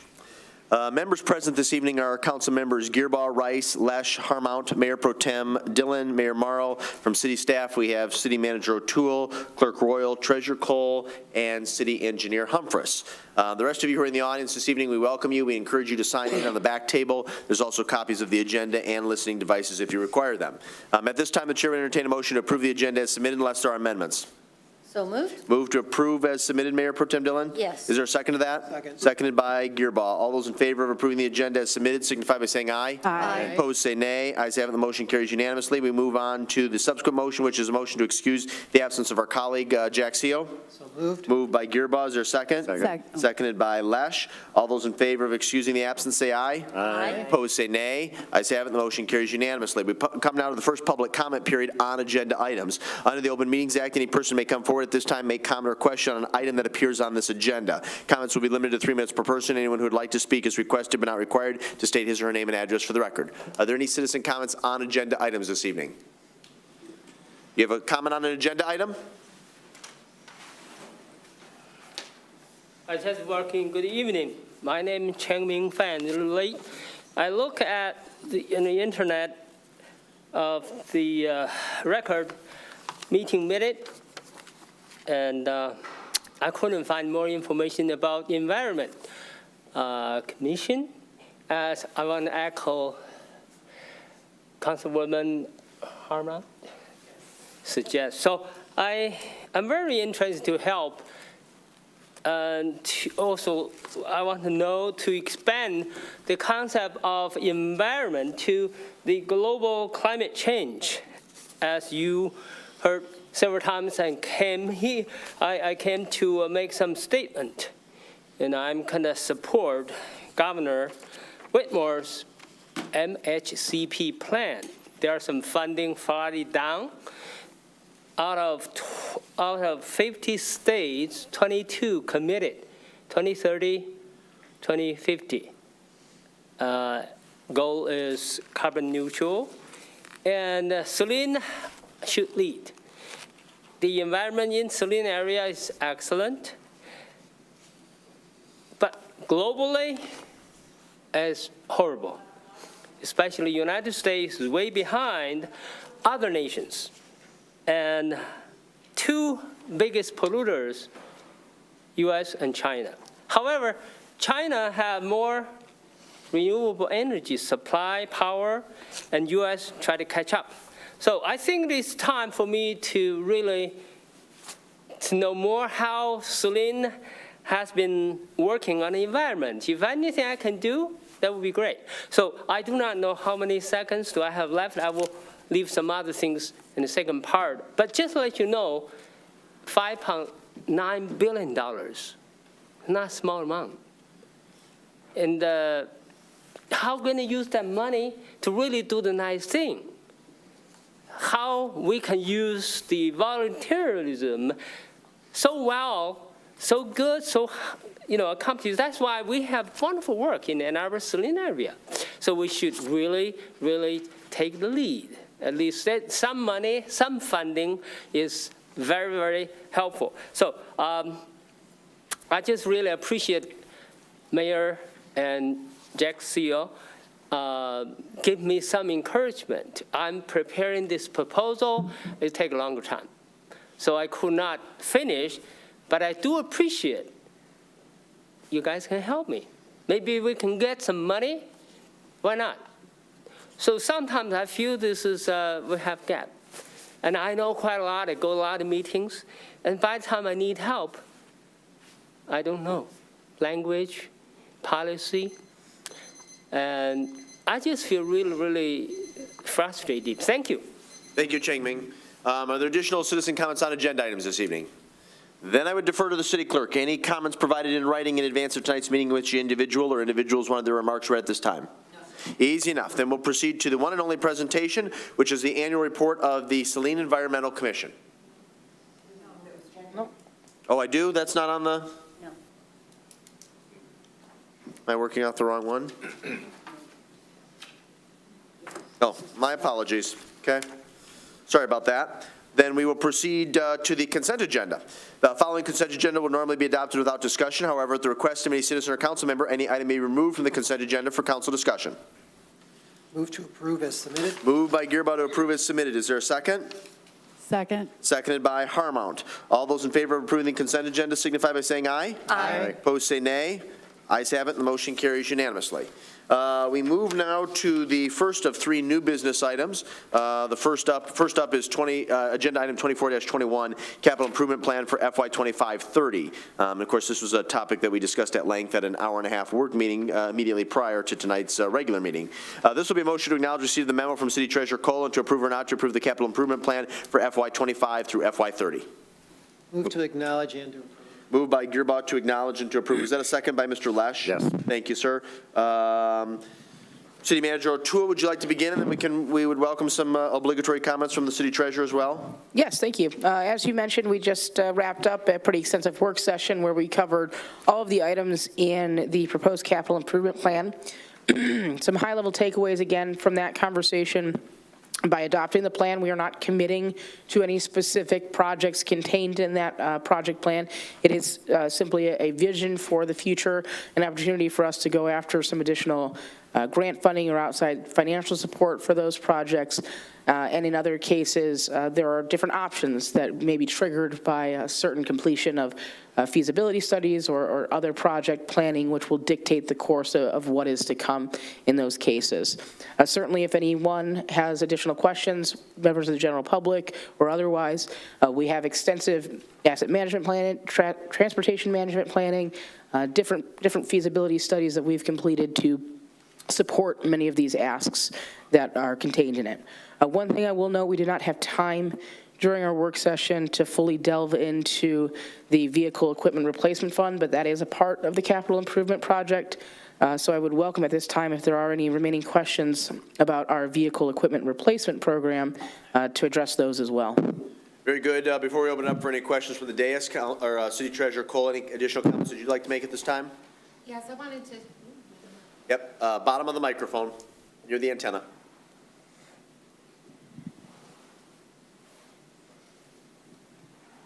Good evening. Thank you so much. Is that better? Yes, it is. Wonderful.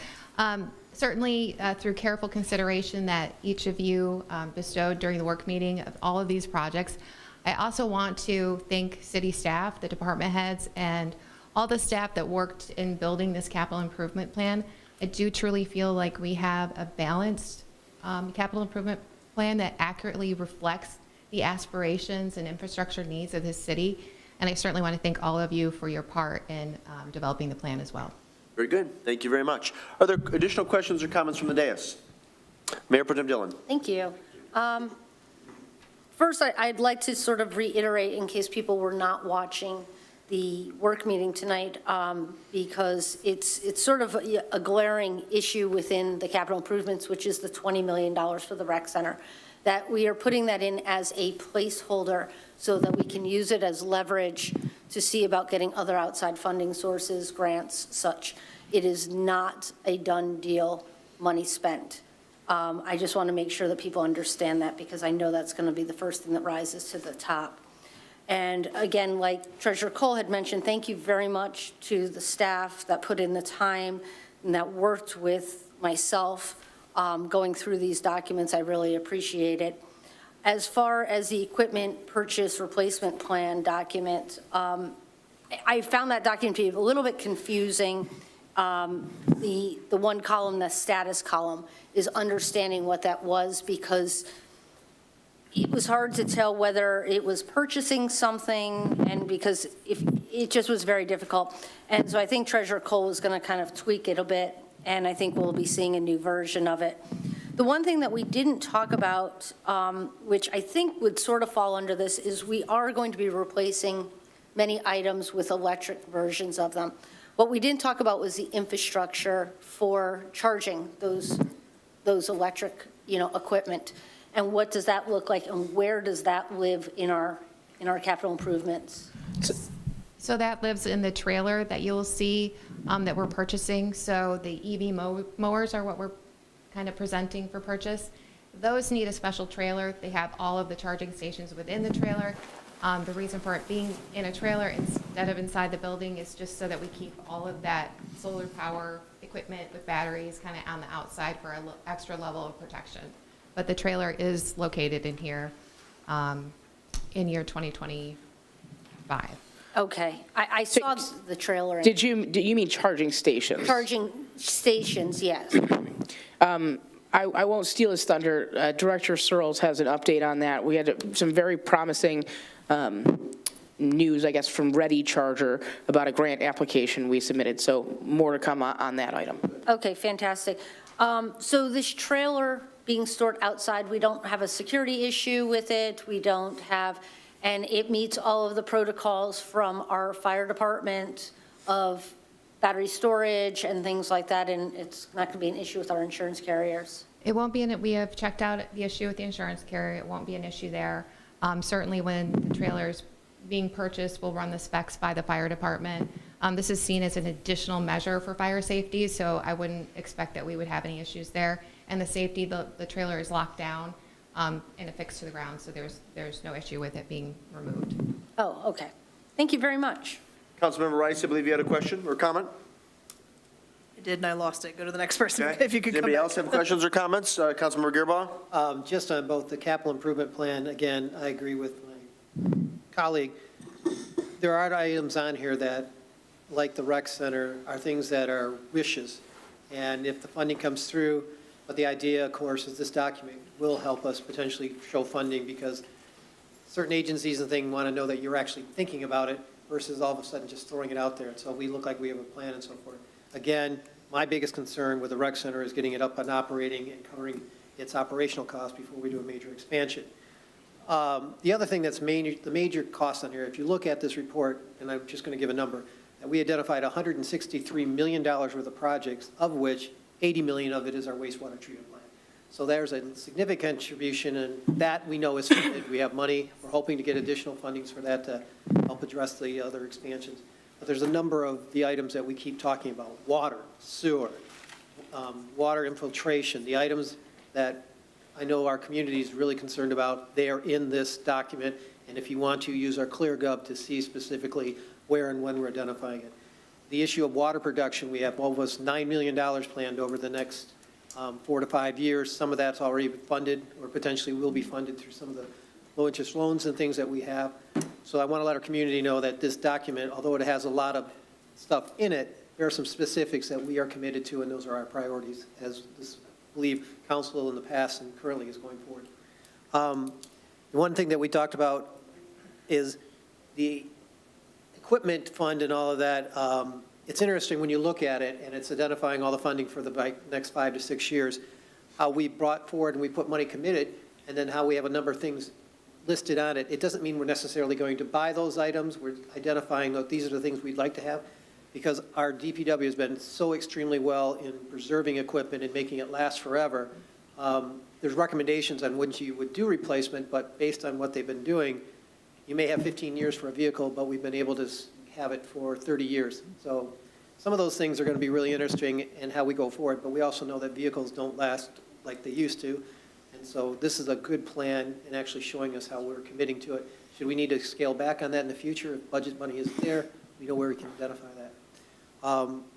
The one thing that I do know that we talked about was leasing versus purchasing. Al Cole has told us, our treasurer, that at this time, the cost of equipment and the ability for us to lease it is significantly higher than it is for us to purchase at this point in time. The value is actually in actually buying it and using it.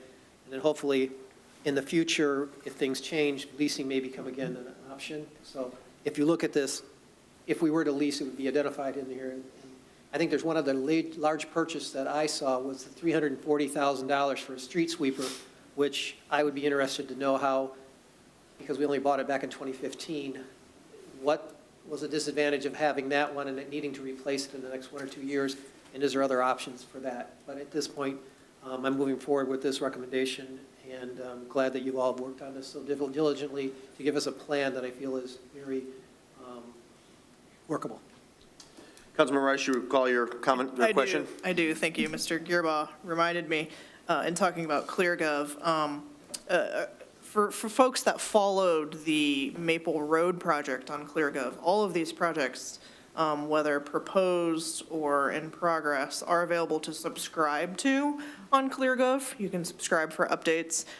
You can also, I believe there was an opportunity where you could email a question was in there as well. So this ClearGov format of making all of this stuff visible to the community, I really commend everyone on, so that we have everything on the open, what the plans are, where we are with funding, all of those types of things. And then, us folks here up on council can also, help guide you and answer any questions. Because I know when you see these numbers, like my colleague, Mr. Gearbaugh, was saying, you're looking at $163 million over the next, 5 years. And that doesn't mean that $163 million is coming out of your taxpayer money. It means that is the cost that we are currently looking at, and I know staff is doing their diligence and finding grant funding and federal funding, and we all wrote letters to our representation. And so, again, using that ClearGov service, I think, for our community and really helping to promote that. I know I'm going to help to promote that, and using that to ask your questions, to get the answers, I think is going to be really key over the next 5 years, especially since it's more robust. We just rolled this out last year. It's more robust now. There's a lot of good information in there. So I just wanted to put a good plug in for that. And then secondly, a good plug for congratulating folks on upgrading to more green equipment. I really like that we're looking toward the future. Some of the green equipment does come with some questions that, what will happen with the batteries in the future, things like that. But I think that instead of just continuing to replace with these pieces of equipment that are perhaps not as sustainable as others, is not the way that we should be going. So I fully support any of those new investments that the city is planning to make over the next 5 years. So thanks for all of this information. I will be supporting this as well.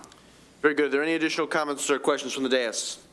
Then we have a motion on the floor moved by Gearbaugh, seconded by Lesh, to acknowledge and to approve. All those in favor signify by saying aye. Aye. Opposed, say nay. Ayes have it, the motion carries unanimously. We move on to new business item 24-22, Woodland Culvert Proposal, also an issue we discussed briefly at our work meeting this evening at 5:30. This will be a motion to acknowledge receipt of the memo from City Engineer Humphreys and to approve or not to approve the Spicer proposal dated January 23rd, 2024 for the Woodland Drive Culvert replacement in an amount not to exceed $80,000 and to amend line 101-900 985-030 for $20,000 for FY24.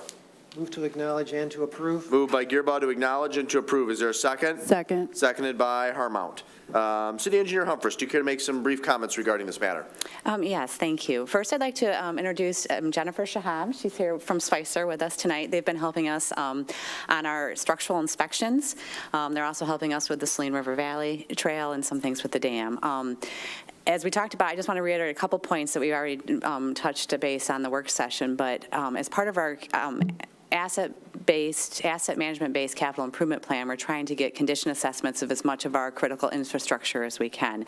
And this past fall in 2023, September and October, we added this culvert structure to our structural inventory inspection list. Every 2 years, we have to inspect all of our bridges. In the past, we've done 4 bridges. This last fall, we added bridges and culverts to our inspection to get a condition assessment of what is the condition of this culvert. This is a corrugated metal culvert that it goes underneath Woodland Drive between North Ann Arbor and Maple, so just kind of west of the school's property there. It's part of the drain commission, a county-owned drain that goes underneath Woodland Drive.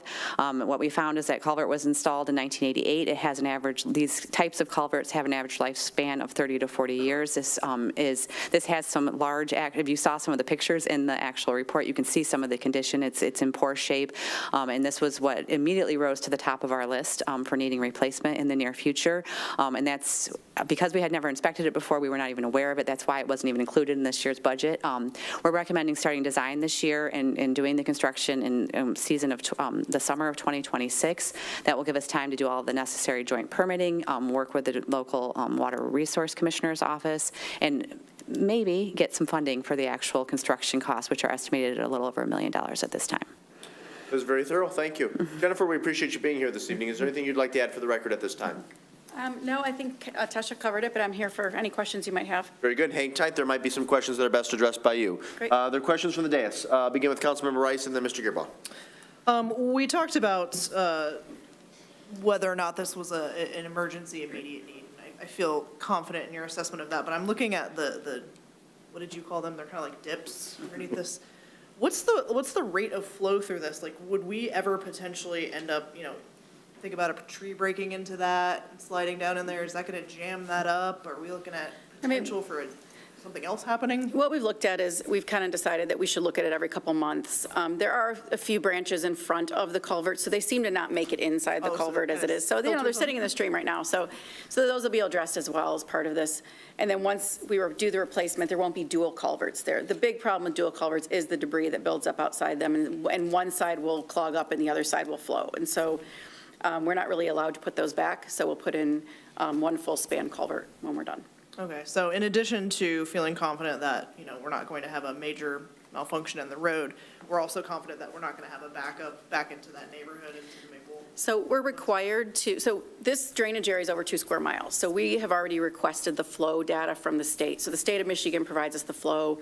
We work with Eagle or the Drain Commission through the permitting process to determine the bank full elevation so that we have the right width for it to flow, as well as the capacity to carry the flow without causing a backup. We do have to run hydraulic analysis on the structure so that we don't create a backwater situation that exceeds what it is currently. Okay. Well, thanks. Those were just when zooming in on that photo, I was like, ooh. Thank you. Very good. Thank you, Councilmember Rice. Councilmember Gearbaugh, questions? Is there any maintenance or such that we could have done better or differently that would have helped address some of these concerns or help extend the life? Or is this just, we talk about 30 to 40 years, but I know this was probably put in the mid-'80s or early '80s when Woodland was built? 88. Yeah, I mean, it's possible that we could have lined it at some point. With that section loss we're seeing right at the water line, that's pretty typical for corrugated metal pipe. So had we at some point noticed that and lined it, we might have gotten maybe 10 more years out of it. But the lining does deteriorate as well. What type of, and maybe Tasha, this is more a question for Larry, what kind of maintenance do we do around these culverts every year?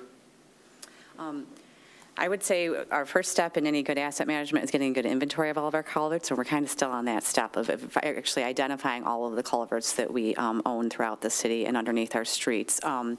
And we do, there is a jetting, like we can use our vac truck to go out and actually jet some of the sewers, but these larger culverts, I honestly don't know what we have done historically for them. But I do know that adding it, this is the first year we did the actual structural inspection of it.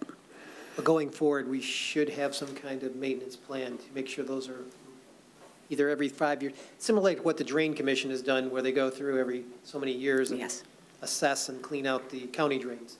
Right, so every 2 years, if we add it to the inventory, which the state requires that we inspect any structure with over a 20-foot span, which these do not have, which is why they weren't on your state inspection requirements.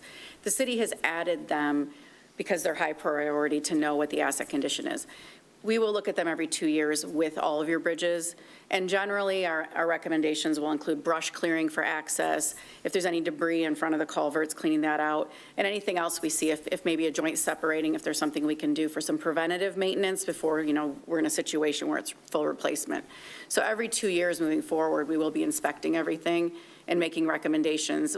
We've provided an asset inventory for all of your structures, and that includes low, medium, and high priority items. So low might be, there's a small tree next to your head wall.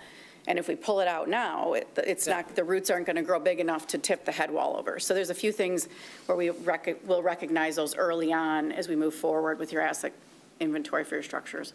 And then this is, so we're planning to have you come back every 2 years to inspect all of our culverts, not just a section of them. So, Correct. Yeah. thank you. Any additional questions? Mr. Lesh? Just because of the placement of that particular culvert, and I'm trying to envision this concrete thing that is there any sort of barrier at the entrance? Because, there's a fairly large school campus at kind of one end of it anyway.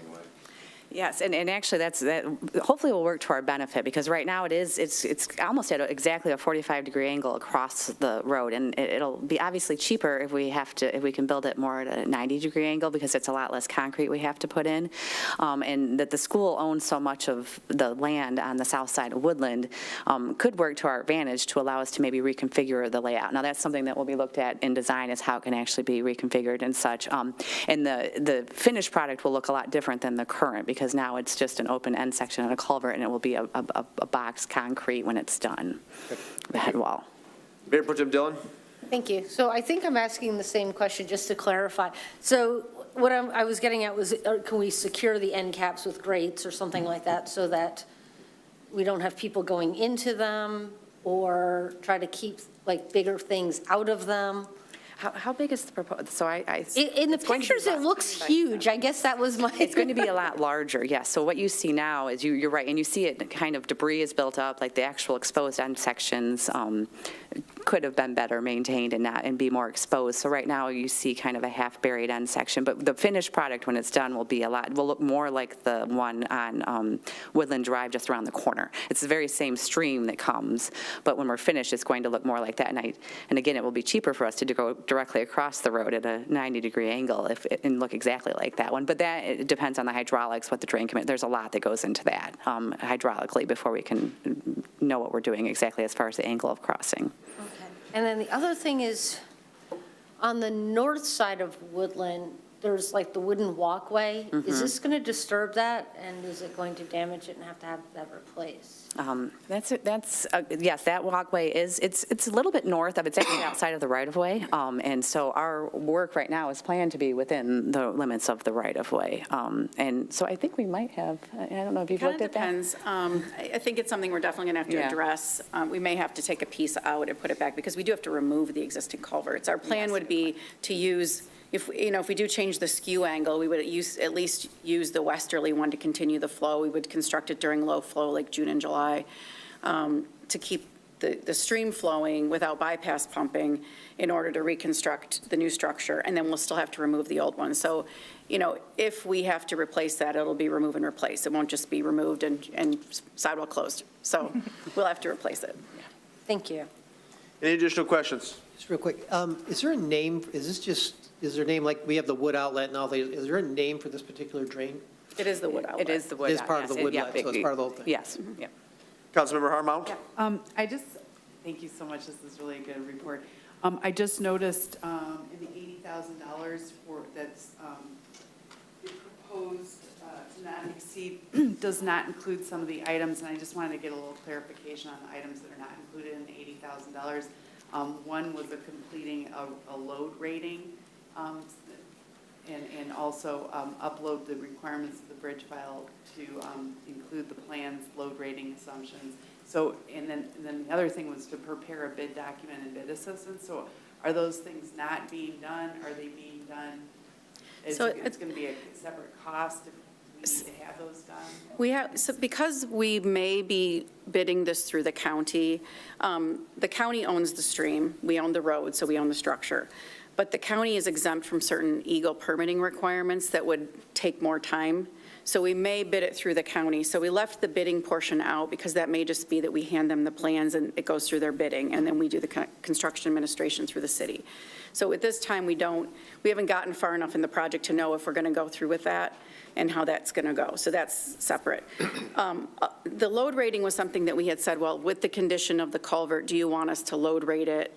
And we really looked at, we don't expect it to be an issue for buses or the type of traffic that's on it, especially since you used it as a detour route for your Maple Road project. So if in the event something happens where a sinkhole develops or something like that, we would look at load rating it at that point. So minimizing the size of a vehicle that can travel over it. But we don't think it's necessary right now, so we did not include it. Anything else, Councilmember Harmon? Very good. If there's thank you very much. Appreciate your time this evening. And Tesha, thank you for your leadership on this and bringing it forward. Analysis was very thorough. Thank you.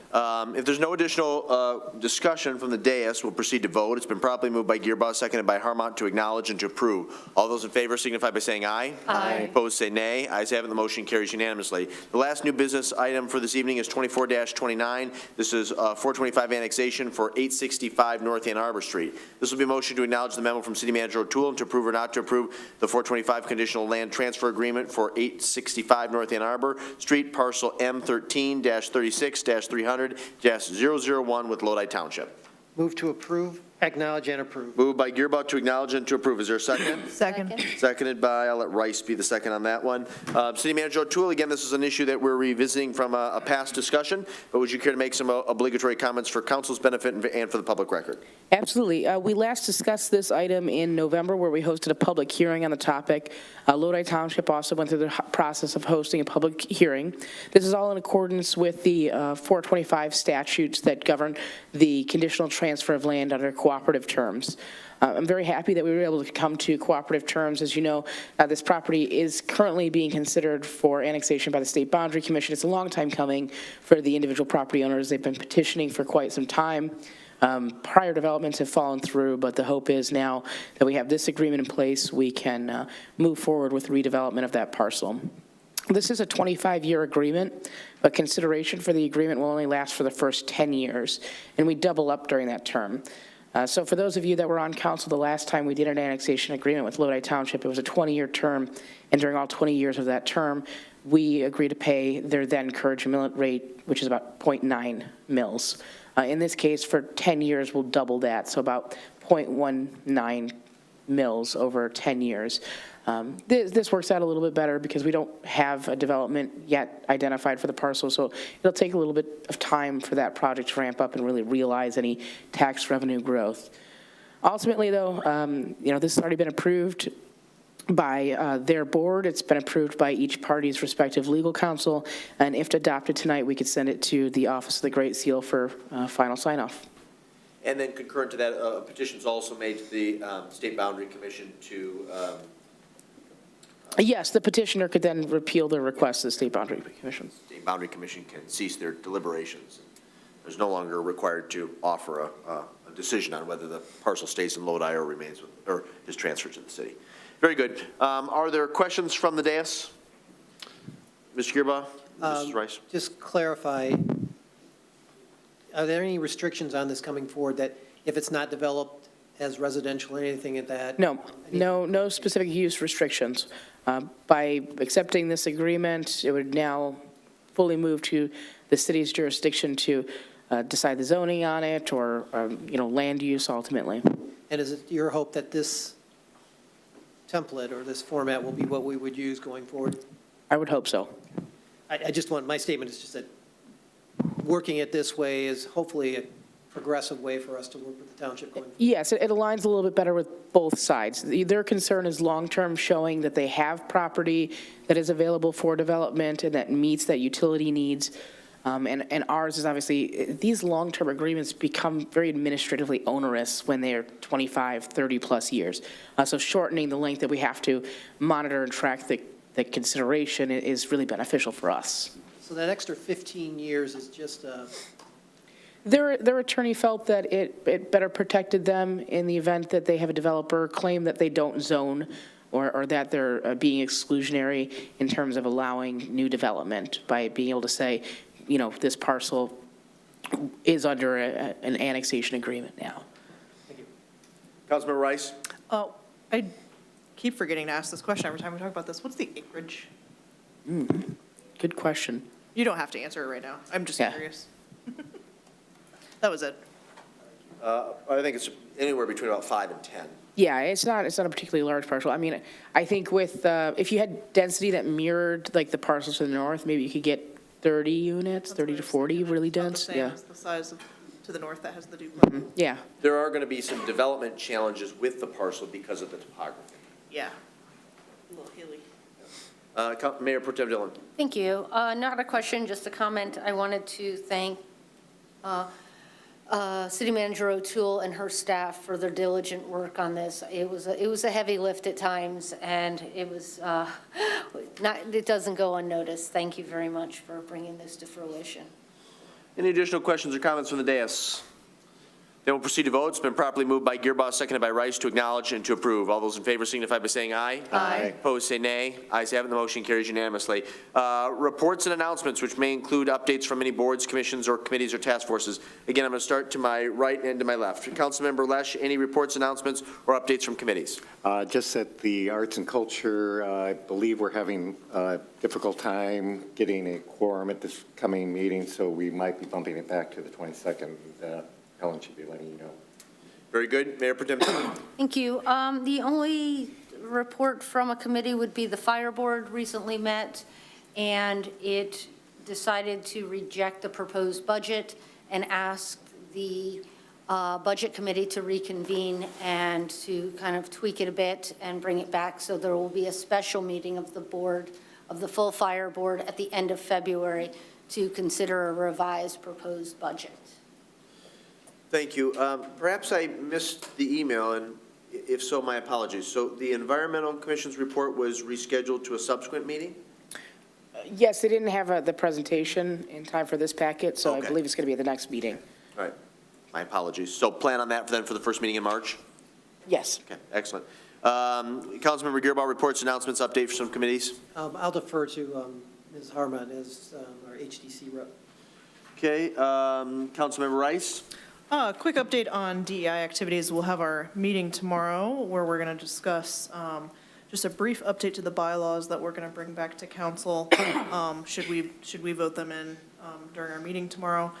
We also have made some great headway with interaction with the schools. So we're going to be doing more interaction with their DEI committee. We have a meeting set up next week, I believe, to start discussing some shared activities and some shared collaborations that we're going to do.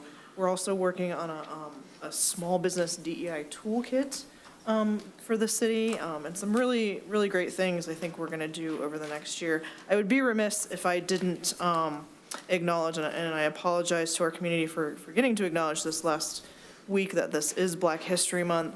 So please do take a look at not only our Facebook postings, but our friends over at the nonprofit Saline Supports Our Community have been putting out some really great profiles of Black community members, and I think that they're really important for us to read so that we can get a great feel for the important impacts that our friends have made in our community.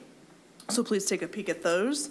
We will also be meeting for parks next week as well, and I believe we will have our annual report ready after that meeting. We're just tying up a couple of loose ends on that as well. Very good. Councilmember Harmount, any reports, announcements, committee updates? Sure, since Jack CEO is not here this evening, I'd like to say that the Environmental Commission is meeting on Wednesday at 7 p.m. to 8 p.m. Regarding the Historic District Commission, one of the things that I'd like to talk about is that we discuss the Secretary's standards for rehabilitation, and so that'd be something I'd like to post maybe on our social media. It's very interesting about it's important for us to preserve our historical buildings and the importance of rehabilitation over replacement, and making sure that if your housing is in a historic district, that you make sure that you discuss the, what you need to have done and make sure it's to the Secretary's standards for rehabilitation. Very good. Thank you for that. If there's nothing further to be brought up during the discussion portion of tonight's agenda, we come now to the second public comment period. Under the Open Meetings Act, any person may come forward at this time with a comment or question to City Council. This public comment period will be limited to 3 minutes per person. Anyone who would like to speak is requested but not required to state his or her name and address for the record. Please. Christina Laronis, and my address is 151 East Textile Road. My mom's address was 373 West Bennett Street, and we had then gone ahead and bought a house at her suggestion across the street that belonged to the former fire chief of Saline, Manny Hill, at 320 West Bennett. So we're deeply involved in the Saline community, and just this, my mother, Mary, I want to thank Mayor Morrow for such a lovely tribute to her. And she loved all of her service to this city very much, and her passions were the environment and, of course, just social justice. She moved to this area as a nurse, pursuing her education at the University of Michigan because they had the true 4-year degree, and she had one of the original registered nurse degrees that were very difficult to get. And at the School of Nursing, she then worked at University Hospital. She worked at Saline Hospital. She worked for Dr. Bernreiter for many, many, many years, and many people knew her there. And we could not walk down the street without someone saying, "You gave me my baby shots," you know. So, and they would say, "Do you remember me?" And she would say, "Maybe if you would take off your clothes." And that would embarrass me so much every time she said it. And now I'm saying it, you know. So, but she was brilliant without being, she never felt anyone feel uncomfortable. She was so welcoming and just such a down-to-earth and truly, truly kind person. I've never heard anyone say they've ever had any trouble with my mom. I mean, my mom just, everyone loved her, I think it's safe to say. And her deepest passions were the environment later in life, particularly. She really would like to see the dam removed. I thought that I would send that down from heaven for you. Talked about it tonight. Yeah, did you? And her fondest dream, we had talked about it for quite a few years, and of course I didn't get it done quite in time. It was to do a green burial on our farm in Pittsfield Township, but it looks like I'm going to be able to get the permitting through expeditiously in order that we can do that and have a small family cemetery and a green burial on our farm, and that will be her final and last wish. We talked about the very last night. She and I had dinner together, and on Monday, the 5th, and we had a great conversation. We talked about how Taylor Swift should win all the Grammys, and she was just a fascinating person, always interested in things. She was 90 years old, and we talked about everything that. And the last thing we did was write a birthday card to her nephew. She said, we have to remember. I'm sorry, I'll be done in 1 second. And so that was the last thing that she did. And my husband and I had been helping her just with her meals and that sort of thing so that she could stay in her beloved home on Bennett Street in Saline. She loved walking down to Mill Pond Park with her dogs when she was able to walk more. I left that evening, and in the morning when we brought her breakfast, she was just so peacefully in her bed, and it couldn't have been a more fitting end for a life that was just incredibly well lived. And I want to thank you for your acknowledgement of that. She loved this city so much, so thank you. And she was definitely loved. I appreciate your remarks. She was, anybody who spent any time with your mother, she was passionate about health care, the environment, Yes. social justice, women's issues, but Yes. As you inferred, she had a real desire to continue to learn Yeah. and engage on issues that were important and impactful. And I hope that can be a legacy that others will live out, that to continue to learn, to continue to grow, to mature, and to become knowledgeable on subjects that have an impact on people of your community, your state, your nation, your world. So, right, right. Thank you Yes. for that, Christina. Thank you so much. Yep, appreciate it very much. Any additional comments? And again, this is not limited to agenda items.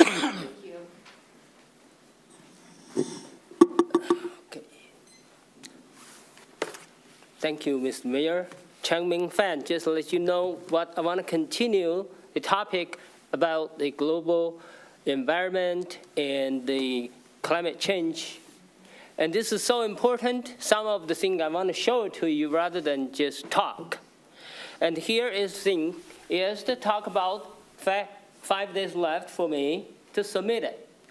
And this is the proposal, as you can see that $1.9 billion already dedicated, but I have to rush. So what happened is we run out of time. This is the money. This is taxpayer money. This is a real thing, serious. In the history of the United States, never government so visionary, so generous. And this is track 1, track 2. So ladies over there, probably from our local school, please. The gap between the education and reality is so big. And we are living on this planet, there's no plan B. So therefore, I like to just quickly show you, and then this is the goals. And this is a lot of organizations suddenly set up, they need help. But another short video I'd like to just quickly show to you. And in order to get that, I'm going to show this video. Oh, there are some pictures also I'd like to show you about the price of solar panel. 400 times drop since 1950. Now, 0.35 cents per watt. Now, since Germany and France, they did that in 1970s, and then later on, China joined in, the price dropped so big. Renewable energy is just a fairy tale. It is true, what we can do. But the people still do not know how to use renewable energy in the correct way. So here is the video. I'm going to quickly show you. I think I ran out of time. Before I show you this video is how we install the gigantic wind turbine, 35 miles at least off the shore. Huge cost.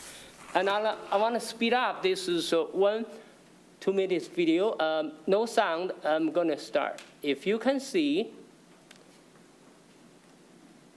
And here, you can see that in 1960s technology. So that's why I want to propose, Saline got the lead. We use different way. Can you see that? Those are the humans, like little ants. My time run out, just have 30 seconds or less. What I propose in the Saline City Council and local school. It's called SALT, S-A-L-T. But also, it's a new concept of vertical renewable energy farm. Not just have to go that far, we just right here, everywhere, as long as we have wind, water, and cloud. Thank you. Thank you, Changming. Appreciate your comments, and if you do have some specific thoughts about environmental initiatives which are tangible and realistic to achieve, we welcome you to attend an upcoming Environmental Commission meeting. I'm sure that Councilmember Harmount in Councilmember Seal's absence can provide you the details, but we appreciate your attendance this evening. Are there any additional citizen comments? I'd again defer to the city clerk. Any comments provided in advance of tonight's meeting which the individual wanted their remarks read at this time? Easy enough. Then please note our upcoming meetings, and if there's nothing else to be brought before Saline City Council this evening, the chair would be delighted to entertain a motion to adjourn at 7:54. So moved. Moved by Lesh. Is there a second? Second. Seconded by Dillon. All those in favor of adjourning signify by saying aye. Aye. Opposed say nay. Ayes have it. This meeting is adjourned.